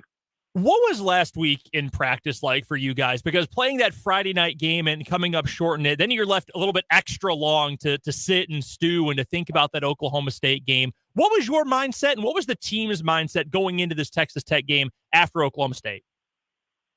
We really just want to be a more physically dominant team. Just going into that Monday and Tuesday and Wednesday practice of like being padded and just being out physical every single rep that we had, just making sure we collided on thuds, making sure we were working ball get outs, making sure we were finishing on the ball, and just having overall more physicality throughout the week. Your performance as a group against Texas Tech, that is a nasty team to have to play against. They're well coached, they're disciplined, they're fast, they're physical. They've got pretty much everything you could want. Dan here has said multiple times, playing Texas Tech is like a trip to the dentist. Nobody wants to go do it. Nobody wants to have to go play a team like that, especially on their turf. What'd you think of the way you guys performed defensively in that game with all of the takeaways, the physicality, the big hits? How would you kind of grade the overall performance you guys showed down in Lubbock? I feel like, especially for the secondary, we did a better job of seeing our keys and hitting our fits and just running through our leverage. And then as a defense as a whole, just being able to communicate with one another, seeing pitches that we maybe have not seen before, but just understanding our rules and our techniques and just trusting that and trusting the guy next to us and really just buying into the mentality of whatever comes next, we're just going to handle it regardless of what happened last play or last rep. Our guest is Kobe Savage, defensive back for the Kansas State Wildcats, joining us here on 580 Sports Talk. And Kobe, one thing obviously that stood out for your performance in the second half as a team were the turnovers, the 3 interceptions, and you had 2 of them, but VJ Payne had the first one, that one-handed interception over the middle. How much did that lift you guys, knowing that not only was it a key moment in the game, but it was the kind of impactful takeaway that maybe had been lacking the last couple of games for you guys? How much did that energize you and maybe lead to the other ones later on in the game? Yeah, it definitely brought the whole team spirit up. You can see the whole sideline clear for VJ whenever he caught his interception. It just gave that momentum for the offense and also the momentum for our defense just to continue to get turnovers, continue to force the ball out fast and put that pressure on the quarterback to make him uncomfortable in the pocket and unconfident in his throws. So I feel like it propelled a lot of us to get those 2 turnovers that we had in the second half. You had the 2 picks. Do you have a favorite of the 2, a pick of the 2 picks, if you will, that you had in that game? Probably the over the shoulder one where I slid and caught it. I really didn't even realize that I was in bounds. I was just trying to make sure I caught the ball, but that'd probably be my favorite one because I've seen a lot of the crowd's reactions to when I caught that, and it just not hearing anything from a crowd demoralizes their team. So that's probably my favorite one. Did that ease some of the ribbing you got on the sideline? Because earlier on that drive, you had a chance at an interception. You didn't bring it in after review. Did that kind of ease some of that pain a little bit, knowing that you got one later in that drive? Yeah, it definitely did, to be able to make up for it. Because, I mean, that's not an opportunity you get that often. But being able to make up for it, like you said, later on in that same drive, it made me feel a lot better about myself. We're talking to Kobe Savage, defensive back for the Kansas State Wildcats. Kobe, offensively, it was Avery Johnson who was the story for you guys, and you've had a chance to see the freshman put in some work at quarterback this year. And what stands out about him and his ability, the things that he brings to the table and the speed that he has? When was the first time maybe that you realized, boy, this kid can really run? I'd probably say whenever he first got here in the spring, I was in the pit working out with the trainers and the strength staff while I was watching all the guys have spring ball. And really just watching him like run like just any normal option or like quarterback power, just watching him get to the second level and open up in stride was really cool to see. But yeah, I always had a feeling that he was pretty fast. He's a poised and confident player. Like I don't really see him getting his head too much. He uplifts his teammates and other guys, so he shows great leadership qualities. But no, other than that, I'm really proud of him, and I'm excited for whatever he has to come throughout this season, his future seasons with K-State. You guys are 4-2 at the midway point in the season, and I know if you had your way, you'd rather be 6-0, and nobody likes to lose, but you do have those losses against Missouri and Oklahoma State to learn from. As you guys turn the corner and play in the back half of the season, what do you think you and your teammates, particularly on the defensive side, can learn and use as positives in that experience from having been in those games that didn't break your way so that you can improve and have those close games break your way in the second half? Really just getting that adversity hit through us, just having that feeling of having the loss. And I told them this past week whenever we were about to play Texas Tech that I hate to lose more than I love to win. So I just feel like whenever you get that feeling, that mindset, just forgetting about what you're going to do wrong or forgetting about what you can do right, just worry about whatever you can do the most out of each play and each rep. So just having that feeling of adversity and that loss, I feel like is going to show the guys that they don't want that feeling back again in that locker room. We've got just a couple more questions for K-State defensive back Kobe Savage joining us on 580 Sports Talk via the Fleming Place Wine and Spirits Hotline. K-State geared up to take on TCU in the purple matchup. Rematch of last year's Big 12 title game coming up in Manhattan on Saturday. One more real quick question, Kobe, about your team's offense, though, that I wanted to get to with Avery, who had the big week this week, and obviously Will Howard has been so important for this program for years and years now. How much does it help you guys defensively to know that whatever the quarterback situation looks like, the offense is going to be able to take care of its business? That if it's Howard in there, you're going to score. If it's Avery in there, you're going to score. How much does that help you guys with your confidence and just your level of comfort defensively?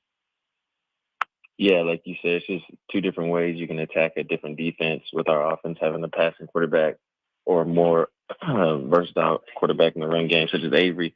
It just takes that stress off of us to be on the field all game. So just really excited to have those guys out there and being able to keep us off the field for that long and score and then have us get a 3-and-out for them. It's just like a complementary ball, just playing offense and defense and working together as a unit. As I mentioned, coming up on Saturday, you guys will host TCU, a rematch from the Big 12 championship game from a year ago. Obviously, a whole lot of intrigue in this game because of this year's results so far and last year's game as well. What are you expecting to see out of this TCU team, and what do you know about this Frog offense that you guys have to prepare for? I know that they have a new offensive coordinator and that we're not too sure what quarterback we're going to see. Probably the one that played a lot against Iowa State that threw the ball a lot more, so I don't think we'll see a lot of quarterback run game. And, yeah, I feel like they got a whole new offense compared to last year. Just a lot of pro trips, a lot of 11 and 10 personnel with a good solid back and a pretty confident quarterback. All right, last couple questions I've got for you, Kobe. This is one we've asked every athlete we have talked to so far this year. It's two-part. Number one, what's your favorite Big 12 road trip? Of all the trips you've taken last year, this year, what has been your favorite city to go visit, your favorite road trip to make in conference play? I probably have to say Texas Tech just because I had a lot of friends that went to school there, so just seeing all the familiar faces, it probably had to be Tech was my favorite. We heard on Tuesday during media availability, Treshaun Ward said that he got hit with a tortilla. Did you see the flying tortillas down in Lubbock? Yeah, like I thought it was just going to be a first kickoff thing, but it was an all game thing, and they prepared them in like a way like they cut a hole in the middle so it would spin more, and they just had all different types of tortillas. But yeah, it was crazy. Have you ever seen anything like that in a crowd before? You played high school football in Texas, and we know high school football in Texas is a big deal. Big 12 football is a big deal. Have you ever seen anything like that from an opposing crowd before? No, never. I thought they were joking about like how much it was, but it's actually crazy. I've never seen nothing like that. All right, last thing I've got for you then, Kobe. What is the number one song you've got to hear before you run out of the tunnel to start a game? We have heard a bunch of different answers. Your teammate on the defense, Jake Clifton, last week, he went with some old school country. I went with, I believe it was George Strait last week. What's that number one song you have to hear before you take the field on game day? I'd probably have to say Muzzle by Glock 40 Spaz. I have to listen to him. Any song by him. Okay, I'm going to be honest. Usually we hear artists from players, and I think, oh, yeah, no, I know a few tracks. I know a few songs. Kobe, this is a new one to me. I got to be honest. I need the scouting report here. Yeah, so he's more like his music is more like kind of like just like him just yelling in the phone. So it kind of just makes me like, I don't know, I just get really excited and I can feel like my adrenaline rushing when I listen to him. So he's like an underground rapper from Atlanta. He goes really hard though. Okay, no, I can absolutely appreciate it, but I got to be honest, this is the first time I think I've ever felt old. Like, this is the first time I feel oh my God, I am an old man. Kobe Savage is starting defensive back for the Kansas State Wildcats, kind enough to join us here on 580 Sports Talk as the Cats gear up to take on TCU this weekend. Kobe, we appreciate the time, man. Thanks so much for hanging out with us. Thanks so much for teaching me a little bit about some music I need to tap into, and best of luck this Saturday. Yes, sir. Thank you. That's Kobe Savage. Brendan and I did not immediately add Glock 40 Spaz to our Spotify playlist, though maybe I'll give it some spins on the way to high school football tonight. Maybe I'll check it out. Maybe I'll see what kind of time Kobe Savage is on when he gets ready to play. Appreciate Kobe taking the time earlier this week to chat with us. Again, Wildcats, Horned Frogs tomorrow night, 6 p.m. Pregame coverage starting at 4 from the K-State Sports Network. You can hear it right here on 580 WIBW and FM 104.9. We'll take a break, come back. Quick whip around look at the football weekend. Some big high school games tonight, the final week of the regular season. Obviously, K-State, the Chiefs, and my DePaul Tigers. Get your picks for all of those coming up next here on 580 Sports Talk.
Rounding third, heading for home on this Friday edition of 580 Sports Talk. I'm Dan. High school football in the area tonight. It's week 8. It's already the final week of the regular season. We've got coverage tonight, the Lewis Toyota Game of the Week here on 580 WIBW, with Seaman hosting Piper in United Kansas Conference action. Pregame at 6:30, so we'll have some overtime leading into that, and then the kickoff at 7. Brendan Wrzinski, Greg Akagi, and me on the broadcast team tonight. Hope you'll join us for that. And then the Kansas High School Football Scoreboard Show at 10 p.m. tonight across the Kansas Information Network. We'll break down playoff scenarios as best as we're able, have all kinds of fun there on the Scoreboard Show. Other games in the area tonight. Last night, Washburn Rural concluded an unbeaten regular season. They beat Topeka West. Hayden will look to do the same. They play Hiawatha tonight, and Wildcats should finish up 8-0 as well. Good game at Hummer Sports Park between Highland Park and Kansas City, Washington. Big Meadowlark Conference game there. Highland Park 6-1. They got a forfeit win added to their docket this week, so they got a chance to earn a very high seed in the 5A East bracket. Silver Lake aiming for a district title. They play Atchison County tonight. Rossville's at home as well. They play Mauer Hill Mount Academy, who is winless. So both Rossville and Silver Lake trying to go into the postseason on a high note in Class 2A. Topeka High, long road trip once again for the Trojans. They are at Hayes. Shawnee Heights is at Leavenworth. The T-Birds looking for a 6th win on the season and hoping to strengthen their playoff seed. Care Paravel having a great year in 8-man. They are at Maranatha Academy tonight as they try and finish their regular season with a 6-2 mark. Best game in the state tonight, not too far up the road, a little north of us. Nemaha Central and Sabetha, 2 teams 7-0. For my money, that's the best game in the state of Kansas tonight. No doubt about it. And there's always fireworks when the Thunder and the Blue Jays go at it. So Nemaha Central Sabetha, that one will be a dandy as well. Again, all the scores tonight on the Kansas Information Network, the Kansas High School Football Scoreboard Show at noon. Or noon. At 10 tonight. We're not going to make you wait till tomorrow to hear it. 10 o'clock tonight, the Scoreboard Show. Tomorrow night, 6 o'clock, also not at noon, K-State football against TCU. Cats are a 6.5-point favorite. I think it's going to be tight, given K-State's proclivity for giving up big plays. I think TCU can stay with them, but I think that Kansas State should be able to win the battle of the trenches in this game, and they're going to run the ball effectively. I think no matter who plays quarterback, I think the running game is going to be critical. If it's not Avery Johnson, I think it's going to be DJ Giddens and Trayshawn Ward making it happen on the ground. We're going to see both quarterbacks. Just get ready for that. But I do think Kansas State, no matter who ends up taking more snaps, is going to win because what they'll be able to do on the ground, control the football game. I think they got back to that identity, and I think that will see them through on Saturday. On Sunday, I do think the Chiefs beat the Chargers. I don't think they cover the 5.5. It'll be tight. It always is. Chiefs by a field goal seems like the play here. And by popular demand, a pick for a massive game in Springfield, Ohio, in the North Coast Athletic Conference. My undefeated DePaul Fighting Tigers taking on Wittenberg in NCAC play. A de facto league title game because I don't think Wabash is beating both of these teams this year. Wittenberg's had DePauw's number, smoked them last year in Greencastle, didn't like that very much, but I think this is a better DePaw team. Their defense is suffocating. Things will be low scoring, but I think my Tigers will maintain their unbeaten mark for another week. I like DePaw by, I'll say by 10. I'll go 20-10 Tigers. That's your NCAC pick of the week. Final words next on 580 Sports Talk.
Wrapping things up with the final word on this Friday edition of 580 Sports Talk. We have been waiting for the Chiefs offense to look like, well, the Chiefs offense this season. I think there are two good reasons to think that this is the week we see the Chiefs offense truly erupt in this 2023 season. The first reason, Chargers defense isn't very good. It's 26th in DVOA. They're beat up at safety. Derwin James may not play, which would be a huge absence. They are typically prone to giving up the big play, the explosive play in the passing game, which has been missing a little bit from the Chiefs. This is the kind of defense that the Chiefs can take advantage of. And the second reason is you can argue this is the first big game of the year for the Chiefs. Not the first good team they've played, but the first really big game, significant, circle it on the schedule game. The Chargers have always been the main contender to the Chiefs in the AFC West in recent years. This game means something. It's a chance to grab another AFC West title by the throat, and I think the Chiefs are going to throw the kitchen sink at the Chargers, and they're going to score a bunch, I've got a feeling, on Sunday. And I think they're going to win, too. But I think the Chargers are going to score a bunch, too, because they're a pesky bunch. But I do think the Chiefs win. Enjoy your football weekend, everybody. We got some overtime coming up next. For Brendan Dworzinski, I'm Dan Lucero. This has been a Friday edition of 580 Sports Talk. Again, have a great weekend, everybody.